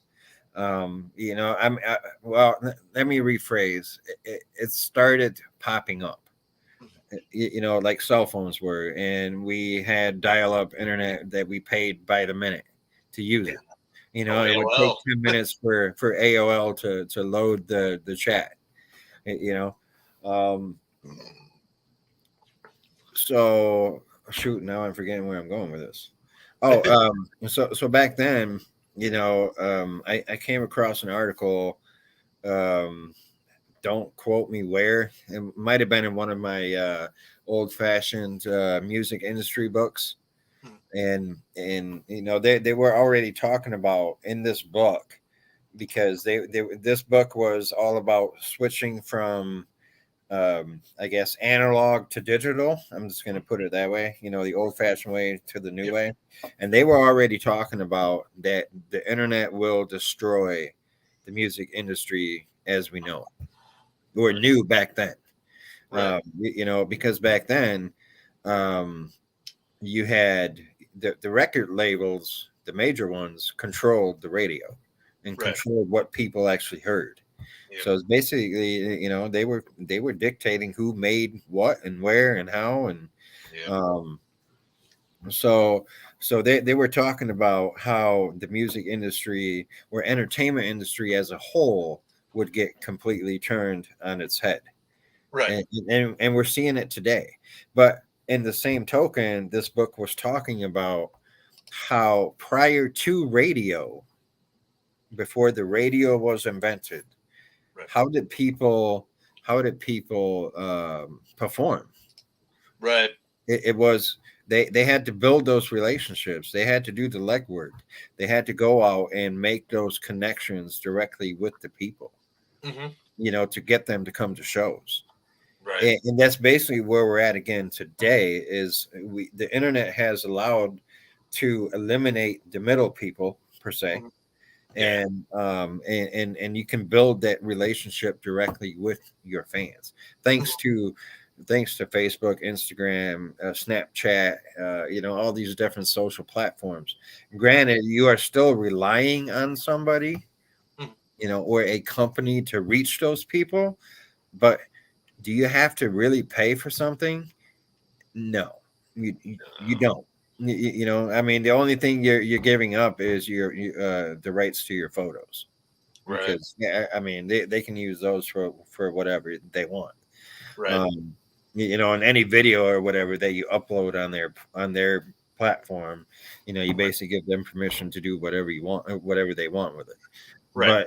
But that connection is between you and the other user. Again, Right. you don't have to have the gatekeepers per se in place to get to your fans. Right. So it's made it easier, but at the same time, it's made it so hard because you are still relying on middle person per se, Right. like the Zuckerbergs and the, I can't remember the dude's name that owns Twitter and Snapchat. Right. But you're relying on them, with their help. But it's definitely easier than what it was, like, let's say 25 years ago. Right. That's one thing I've really noticed, and like the personal connection goes a lot further than connecting with fans online. Yeah. You get them to come to a show, and you build a relationship with them. Like, hey, I'm gonna send you a snippet of something that hasn't dropped yet. They appreciate that a lot. You give them a hug at a show; it goes a long way. Yeah. I'm not calling nobody out, but like, somebody came to an after party, and we invited them to an after party. And they came to the after party and gave him a hug, treated him really nice. They got a heist tap because of that. Like, that's for life. Like, you have that for the rest of your life. But you believe in my product so much just because I'm showing you that kind of love, instead of like, oh, I have like 10,000 Spotify listeners. That don't mean shit to me. Nope. In the end, that'll mean shit to me if that connection isn't made. That's not how you build kind of a cult fan base. And that's what's hot right now. That's what keeps artists relevant, especially at the independent level. Yep. The Funk Volumes of the world, the Hobson has one of those, to where his fans will probably fight you if you say he's whack. Like, Eminem has kind of a cult. And that's the way to build if you plan on staying independent. I mean, Major, you're taking a risk, because once they stop pushing you, you're done. Yep. You see the rich homie Quans of the world. He was hot as fuck for 1 second. Like, you saw anything that he posted, people were calling him the GOAT. And then all of a sudden the label stopped pushing him, and where the fuck's he at now? Yep. Nobody knows. I mean, look at completely different genre. Look at Taylor Swift. Mm-hmm. I mean, she was huge, Yeah. freaking huge, Yep. and she was one of the very first ones that utilized this technology that we're talking about right now. Building that direct relationship with the fans, because back then, and it goes back to what we said last week and the week before and the week before that is MySpace was like phenomenal for that. Yeah. Absolutely phenomenal to reach your target audience. Facebook and all these websites that we have today don't really help you with that. No. Unless you want to pay, and then when you pay, there's a chance that you're going to be showing an ad for your stuff somewhere that is completely irrelevant. Yeah, it's like, speaking of ads on Facebook, today I seen an ad for an Australian death metal / punk band promoting a show in Australia. Yeah. And I'm But like, I actually commented on that post. I'm like, dude, I don't know what you guys are doing, but you might want to reevaluate your ad strategy, because I'm sorry, I'm not flying to Australia to come watch your band. And I'm in the US. Yeah. And they actually private messaged me and they were like, hey, thanks so much for letting us know, because we have no idea what we're doing. Yeah. I'm saying, no, that's why I don't advertise on Facebook anymore. Right. I don't know. Yeah. And that reach is going to show you that, hey, you hit, 100,000 people, but where the fuck are they from? If you're getting something from Australia, you have a show in, let's say, Toledo, and why is it being promoted in Australia? Ain't nobody going to come from Australia here. Well, unless you've got a really big diehard. And I commend a diehard like that. You're fucking awesome, but Jesus, that's really going out of the way. Yeah. I don't know. I love the personal connection. That's one of my favorite things in music, I think, is personally connecting with a fan. Yep. Whether it be a personal song or something like, hey, I partied to this the other night. That's like my theme song, man. It's like, you love hearing that. And then on the opposite end of things, they love hearing, your compliments back, or, hey, thank you, give them a hug or a handshake. And that goes so much further than, I have this many Spotify. It's like, that's cool. But when you don't have no personal connection, then your relevancy, if you plan on staying independent, it's not going to be as good as you want it. And then here's the other thing, I think we've already talked about this before, but I'm just going to say it again if we have. If you're doing music or movies or theater or even sports, because you want the fame, then you might want to look at a different career path. Yeah.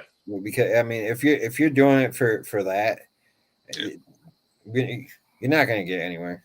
Well, there's so much bullshit along the way. That's the thing. A lot of people that go into it with that mindset, like, I'm going to blow up and be famous. And there's so much bullshit you're going to encounter along the way. There's so many fake people. You got to watch your circle all the time, because you don't know when that one guy who is all about your music is going to turn on you. And then you're the bad guy somehow in that story, even if you do them right.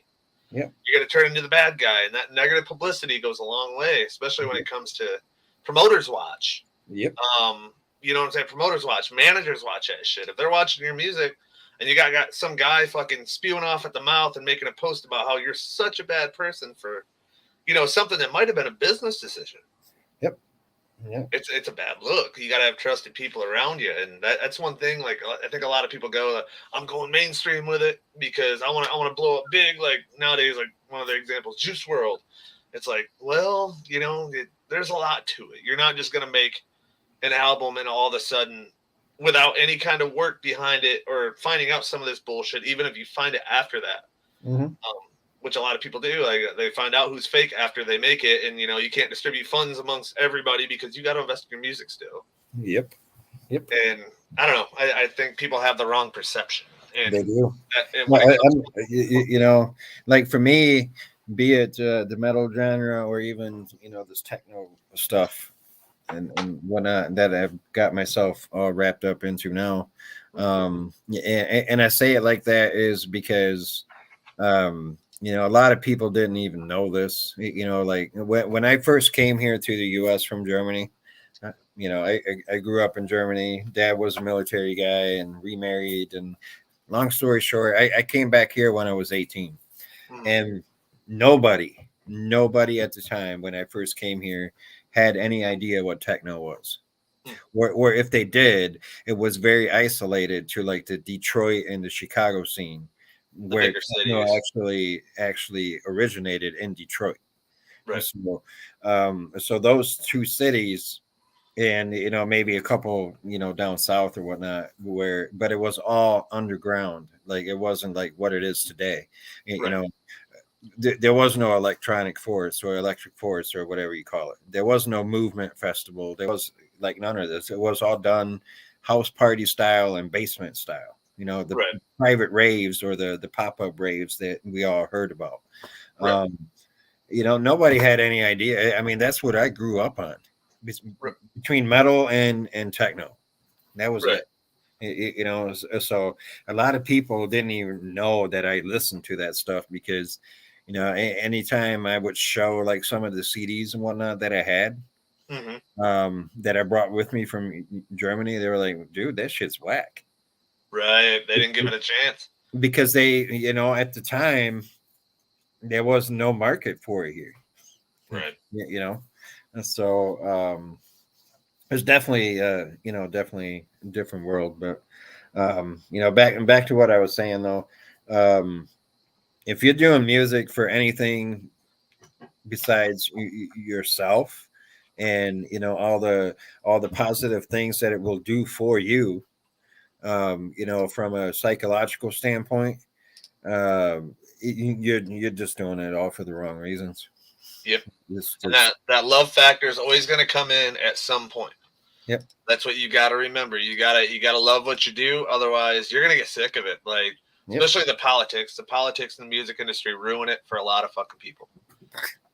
It's ridiculous. Like, even locally, even in the local scene, the politics, like, I'm always seeing it. And nowadays, more than ever, you know, an artist roasting another artist and saying, oh, this dude's fucking whack, because it's like, understand, local beef will get you nowhere. Yep. Here we see, and I want to compare it to beef that actually like helps people out, because I think just studying kind of how beefs have worked in the industry, you know, back in the day you had the Tupac and Biggie where shit was fucking personal. You had that shit to where it's like, if I see you out in public, bitch, I'm gonna call you out. Nowadays it's more songs. Have you noticed that? You don't see a rapper going up to another rapper and slapping him in the fucking face. Nope. It's more marketing. There's a marketing scheme. Let's take the Eminem MGK beef. And for example, both of them had albums dropping afterwards. Put that into perspective. But still, the way they did it, they marketed that shit right. They put money behind it. If you look in the credits, the same producer, the executive producer of both songs were the same. Yep. And they it's did definitely a marketing scheme. But MGK went about it the wrong way. Yeah. You know, he completely went, because even me as a listener knows you don't talk about Eminem's daughters, period. Yeah. But it almost makes you think that it led up to that. And it's kind of scripted in a way, you know, because like Eminem didn't answer till a while later, but he found something from maybe when it wasn't scripted, and he found something and it's like, all right, I'm going to throw shots at you. You got an album dropping, though. You think the people behind this, the minds behind all of this beef. Yeah, but it's just funny, though. After that album, MGK went away and had to go into the rock world. But he is, and I'm not a fan of his rock stuff, but he is successful in it. So he's doing, he's making his money. Yeah, I mean, he's doing good for himself. You know, and just to put it all back into perspective, what we were talking about earlier about like the whole getting 1,000 people to spend $100 on you. Yeah, you know, if you really think about it, you don't even have to be famous to make $200,000, $300,000, $400,000 a year. Right. Just off of your music, as long as your product is good and you keep doing the right thing, you know, or you know, figure out a marketing plan that will actually work for you. Yeah, you know, I mean, there's a shitload of artists out there that that none of us have even heard of yet, but they're making $200,000-$400,000 a year. Oh yeah. You know, I mean, it's doable. You just have to, figure it out. Yep. You know? Yep. Once you figure that out, you're golden. And Yep. that's And one of the that's the things hard part. I see people, and I try to tell them, like, it's a waste of your time. I mean, if it's a personal problem, don't bring it into business. Yep. And that's what a lot of the local beef, and it's like, man, you're just wasting your time. There's no money behind it.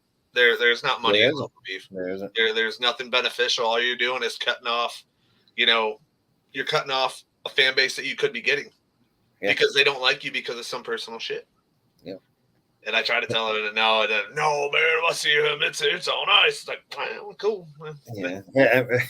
You know, there for a while, I thought about, like making comments and whatnot and taking stabs at, like, other like artists, I guess, like on Twitter and whatnot, because it has worked for others. Right. But then I'm not that guy. Right. You know what I mean? I just can't get myself to do it. Like on purpose, poke the bear per se. Right. Just to try to get some attention. Right. It's like, it's not me. It might work for Joe Blow down the street, but I'm not that guy. I'm gonna, I'd rather it all happen like organically and all that good jazz. And I'm content with where the project is right now. Obviously, is there room for improvement? Absolutely. Right. But when the time is right, it will happen. Right. It's, and sometimes what's that dude's name? Oh, 6 Digit. Yeah. I mean, I think he said it best. You have to ride the waves. You got to take the highs and the lows. And right now, like my project is kind of in a low. I haven't really released a whole lot. I'm taking it easy, but I'm also being a lot pickier as to what I'm doing. Like I'm actually taking the time to focus on the recordings and the stuff that I am building in the background. Right. Building, like I'm taking the time to build relationships that I didn't do before. Hanging out with you, for example. I mean, it's helping you get to where you want to go, but this show is doing the same for me and everybody else is joining, because I can tell you I've gotten a few friend requests just off of this, right?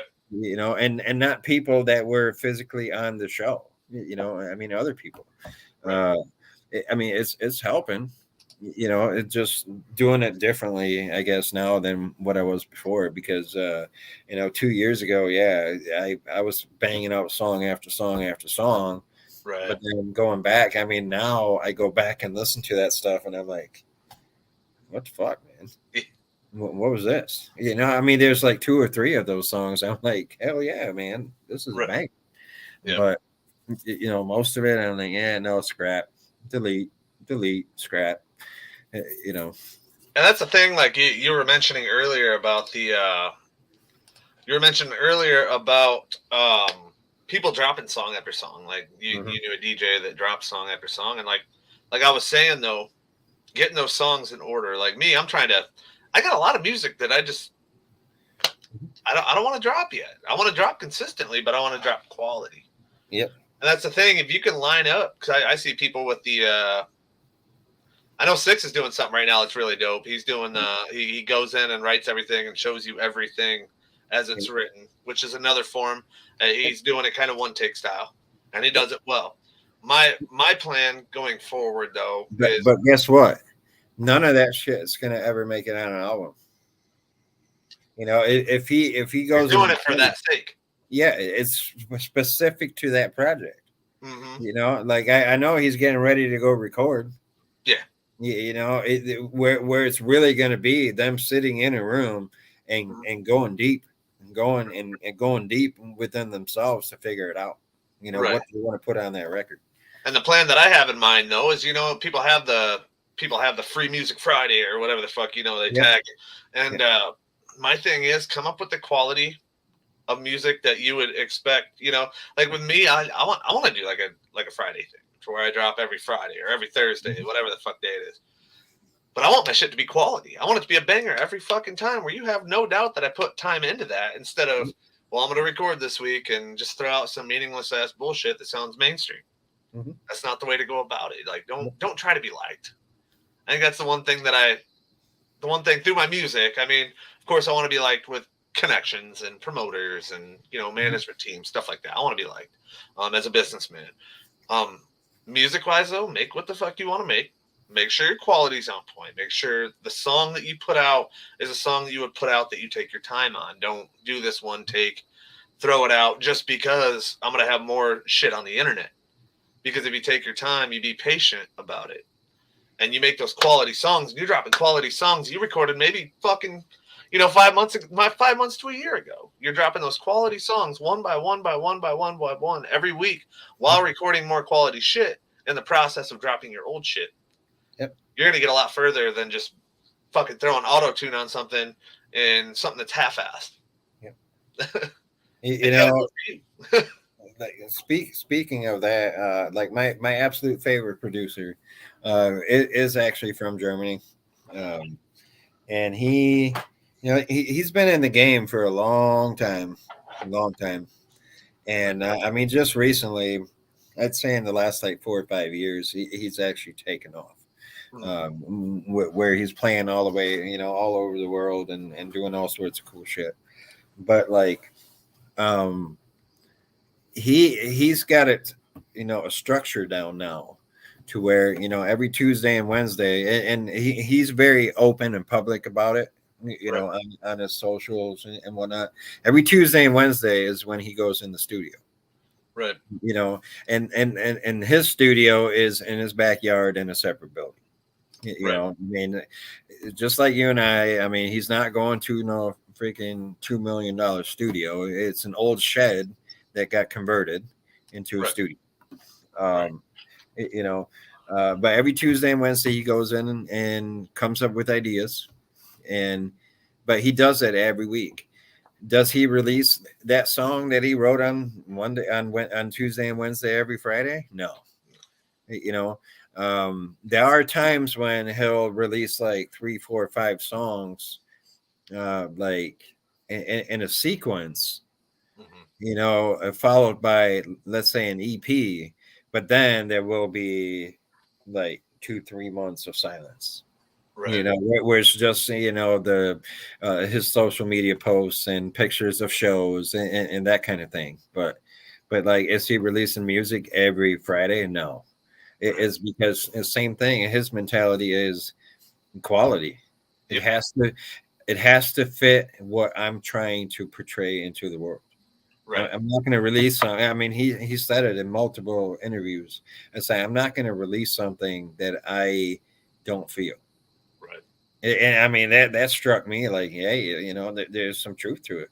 Right. I mean, it's no different than when you're in a band, in a rock band, metal band, country band. Sometimes you're going to go play. It's different if you're in a group because there's like anywhere from 3 to 5 different dudes, sometimes 6 or gals. I don't want to exclude any girls or whatever, but you're going to write songs as a group that you don't necessarily care for, but because over half of the band likes that song, you're going to be forced to play it. Right. I mean, it's a little different if you're in a band setting because yes, you're going to have to make that sacrifice every once in a while. Right. As a solo performer or producer or whatever, you basically can do whatever you want. Right. As long as it feels right to you at that time. Right. But again, to Cody's point, if the quality is on point, and if you build up enough repertoire or your book of songs is built up before you even go public and the shit is like on point, then you can release, if you, let's say you have 10 songs that you're very proud of and you can listen to that shit on repeat yourself. Right. Without thinking about, hey, I have to change this or this. Right. If you have 10 songs that you're content with to listen to without changing anything, and then it will buy you enough time to go back into the studio or your bedroom or basement, living room, wherever you write your music, and be able to come up with the next 10 songs. Right. To keep that cycle going. But don't limit yourself to, oh shoot, I only got 10 weeks to come up with 10 songs. No. Right. Do it on your internal clock. Yeah, on your time. Don't force it. Don't force that shit. Another good point is, like, any of the bigger names that are out there right now, be it rock, rap, metal, whatever. Look at I'm gonna look at the metal genre just for a second. Slipknot. Yeah. Wait, even better. Tool. The band Tool. Everybody's heard of the band Tool. Yep. At some point or another, they have heard of the name Tool. Right. Them guys go years without releasing a record. But they sell out. They just sold out Little Caesars Arena last night. Yep. Or Wednesday night. I'm sorry. Yeah. Sold it out. And they haven't released a record in what, 6 years? Yeah. I mean, they just, if your quality is on point and your show is on point, and you maintain your socials on a somewhat on a somewhat repetitive schedule, right? You are going to get somewhere. I mean, I'm not saying you're going to sell out Little Caesars Arena tomorrow, but it can happen. It's gotta, or look at name off a big country artist. I'm not very familiar with country. Country artist. Right now, you're talking like more. I don't listen to a lot of it. I mean, any of it. I think the underground country scene right now, that's popping. Zach Bryan is one I've been watching. Okay. But he makes music true to himself. He's selling out. St. Andrews Hall. Like, oh wow. He's getting up there, just doing it by himself, independently. Luke Combs. He's a good one. His first album was actually mixed independently, mastered independently. When he signed his contract, I want it to be this way. This is my perfection. And he's a big name now. Pretty big deal. In the rap game, what was that dude's name?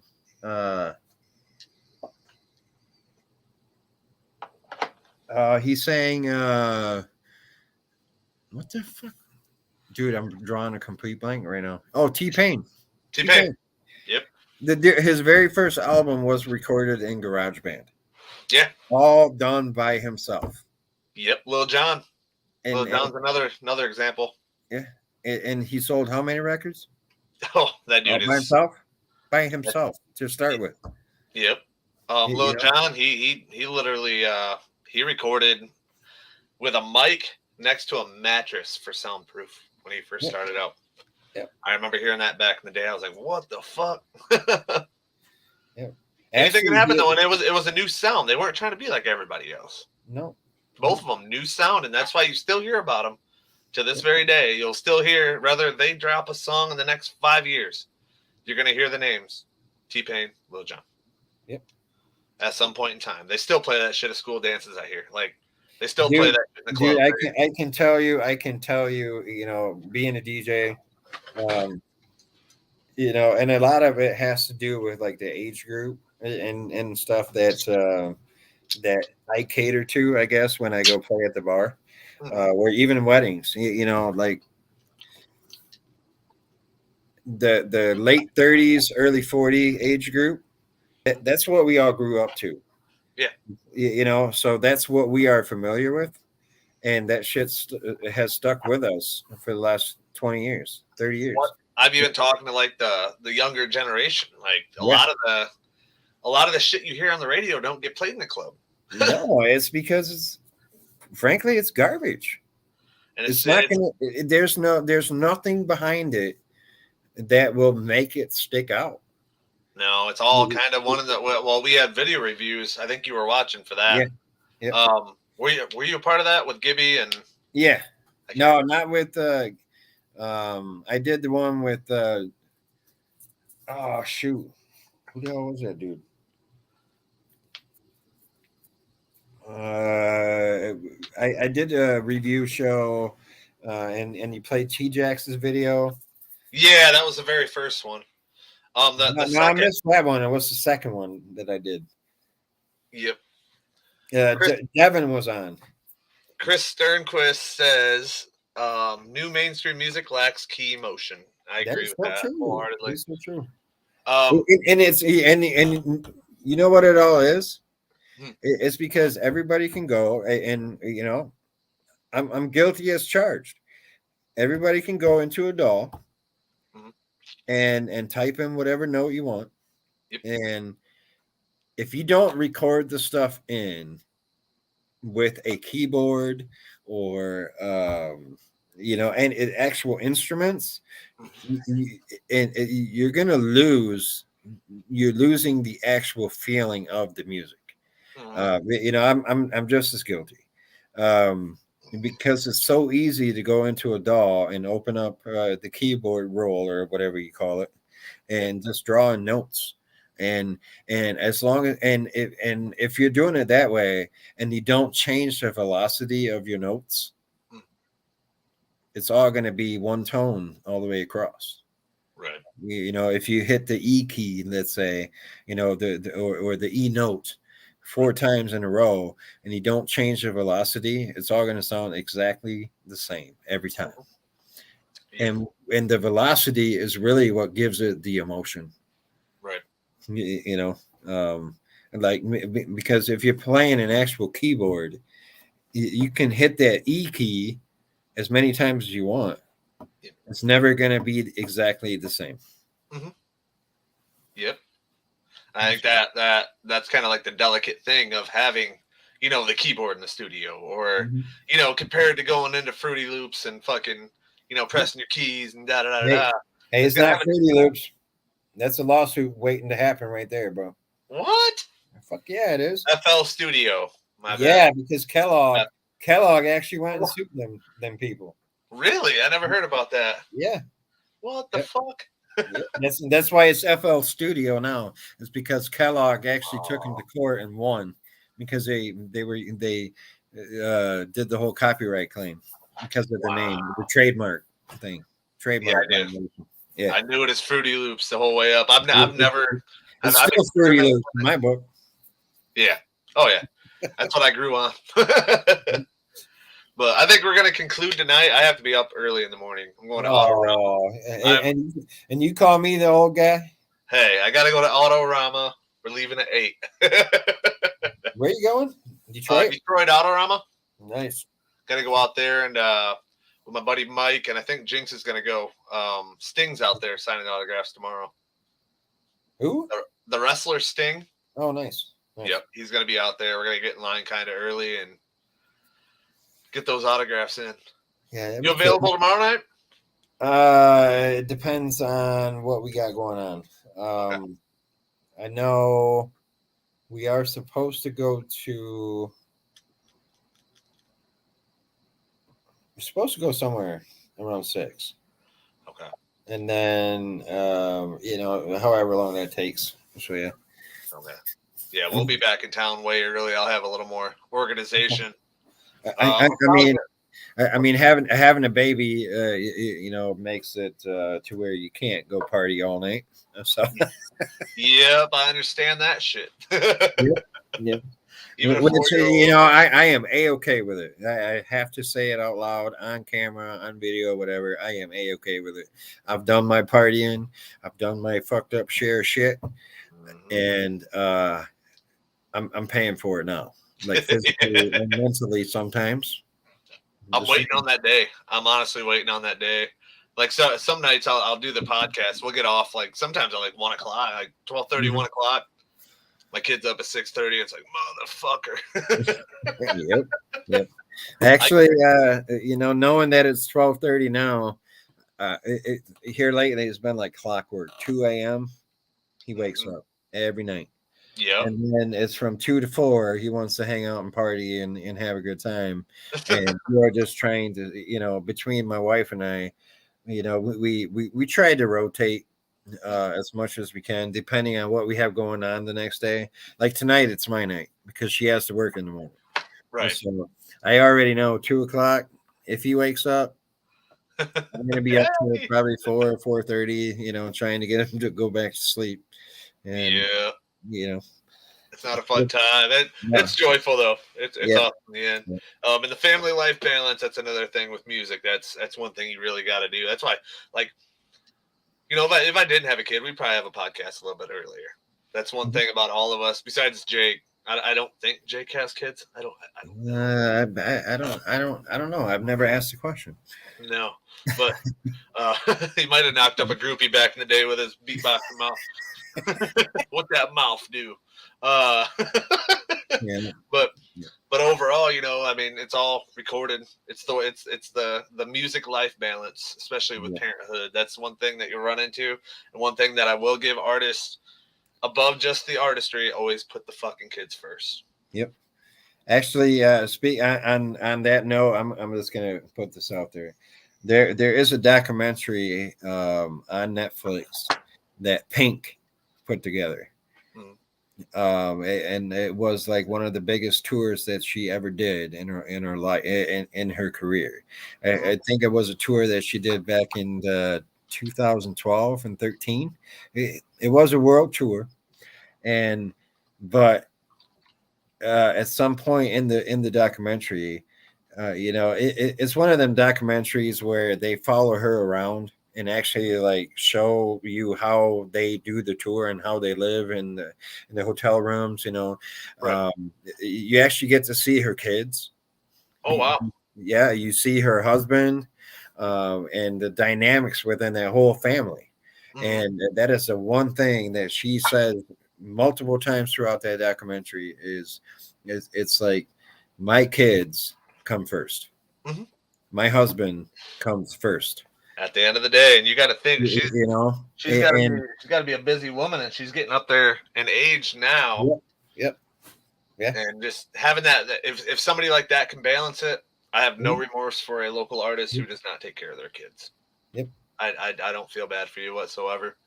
I know that the dream's always got to be there.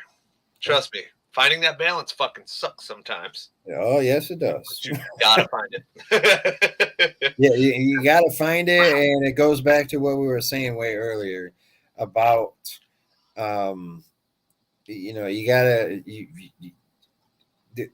There's priorities. I mean, if you're gonna spend all your money on your career, and because you're chasing fandom or stardom, then you're going to be pissing away all your cash, and in the meantime you're going to be hurting your relationship with your kid or kids, your wife, girlfriend, whatever. Right. And it's going to bite you in the ass long term if you do it all for the wrong reasons. I don't care if you're a successful artist. If you're a deadbeat dad, you get no love. I'm sorry. That's true. It's true. That's where I'm at. I see so much of it. It's like, man, you're investing this much, but you're not seeing your kid this weekend. Are you going to a show? Luckily, I have it now in my situation where we can kind of plan shit out and we can work together a little bit. But, like for me as a single dad, I still put the kid first. I mean, I can't do a show this weekend. I have my kid. I can't come to Illinois or, great opportunity, but I'm sorry. There's other ways that I can fill that. I mean, it'll get easier, when he gets up there in age. I'll take his ass with me. I mean, when he turns 10, when he turns 10, 11, 12, 13 years old, I mean, it's going to be a completely different situation, to where you can be like, I'm bringing my kid with me. I mean, I've done it where I've taken him to school dances with me.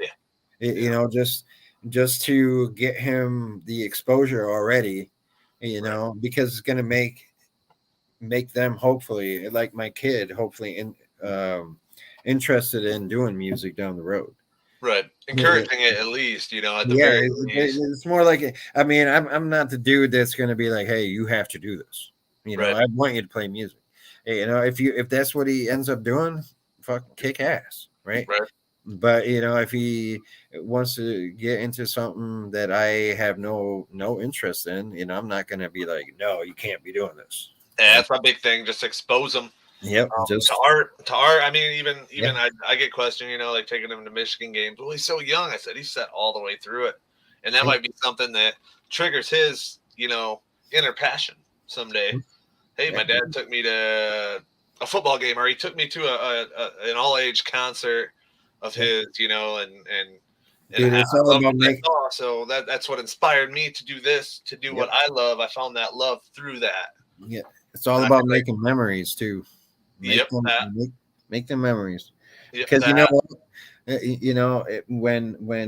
when they turn 18 and they venture out on their own, and if you haven't spent any time with them whatsoever, trust me, from experience,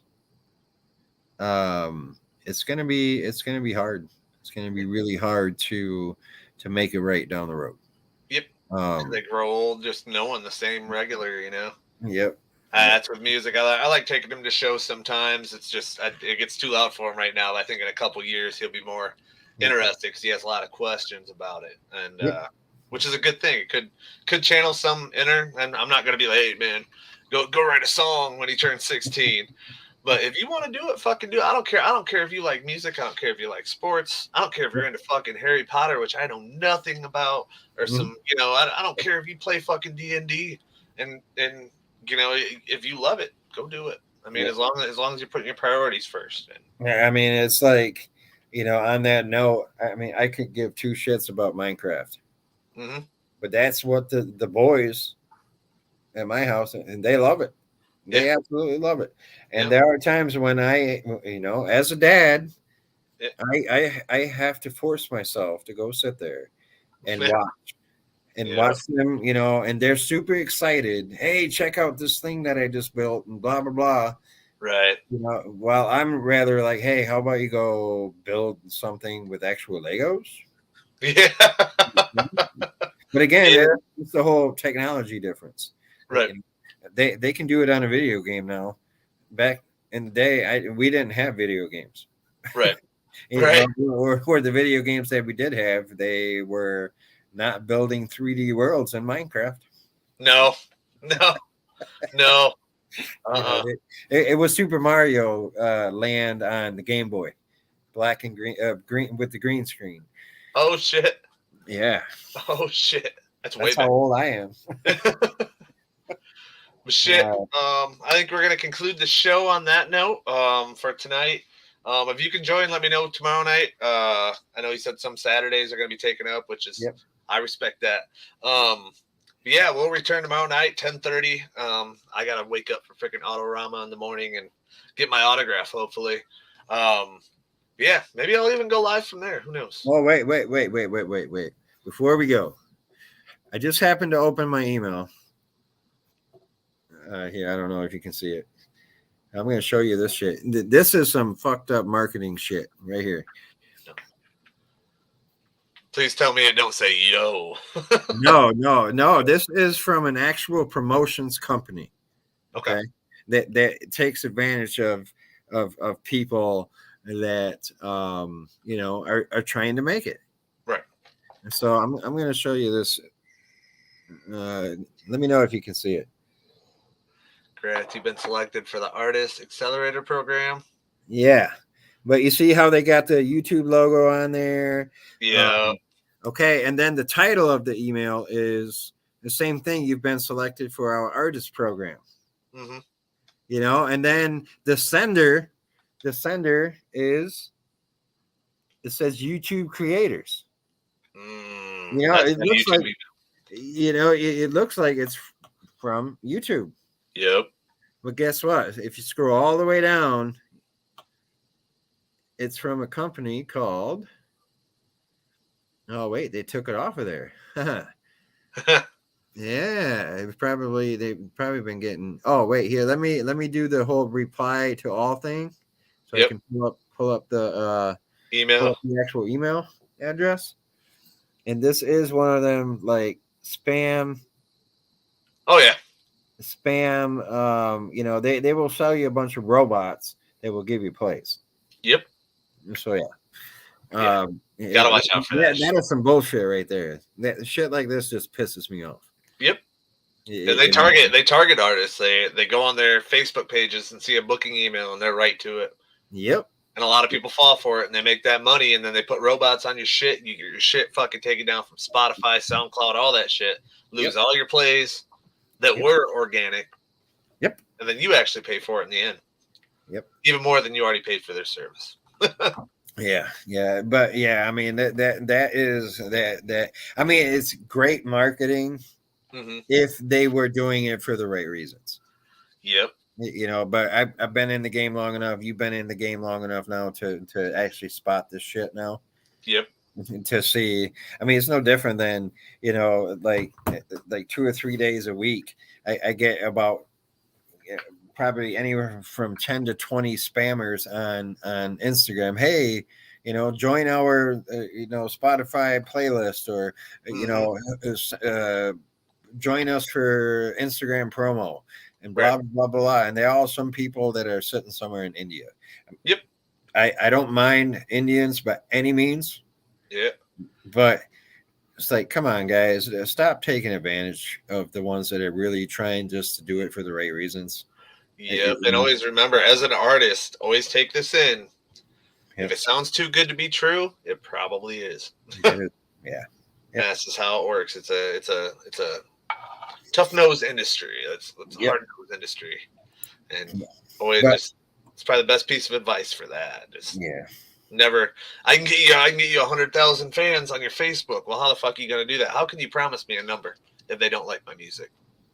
Yeah, that is another. If you've never heard my music, if you've never heard my music and you're promising 100,000 fans, or even 10,000 or 5,000, how the fuck can you promise that to me? Yeah. Yep. But we're gonna conclude tonight. I'm gonna play some promo for April 9th. Remember, April 2nd, I have my CD release show at 55 Below. Chad, you have one coming up too, don't you? March 26th. March 26th, 55 Below. You got King Kinetic. Yep. And the Hair. The Hair. Yeah. Okay, where are they out of? Fort Wayne. Fort Wayne, Indiana. And that's at 55 Below also. Then April 9th, just announced tonight, we're going to try to get Jason and Brody on the show to kind of talk about the marketing aspect behind stuff. And I'll explain it also. And it kind of pertains to music too, and Facebook and IG promo, something that they've been mega successful with for the most part. We'll go over that. I'm going to try to get them both on next week. I know we got to meet next weekend, so either way, we'll get one of them on and kind of explain algorithms and stuff. My cousin understands that shit, and that would probably help a lot of people out. My cousin's one of the investors. He's the owner of Twisted Canvas, well, one of the co-owners out in Hudson, who's hosting the event.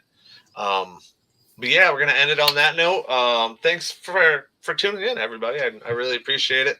Kind of at a loss for words. I was unprepared tonight. Again. You know what, though? These are the shows that are going to stick out a lot more than all the scripted ones. Yeah, that's true. Yeah.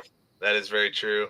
Because I'm going to play some promo from earlier that we released. And then tomorrow we will be back 10:30 Eastern time.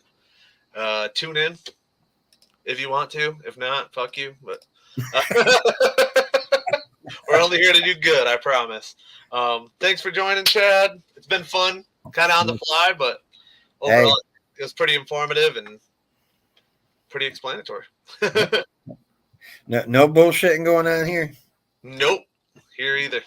It is all from right here, all for the right reasons, I guess.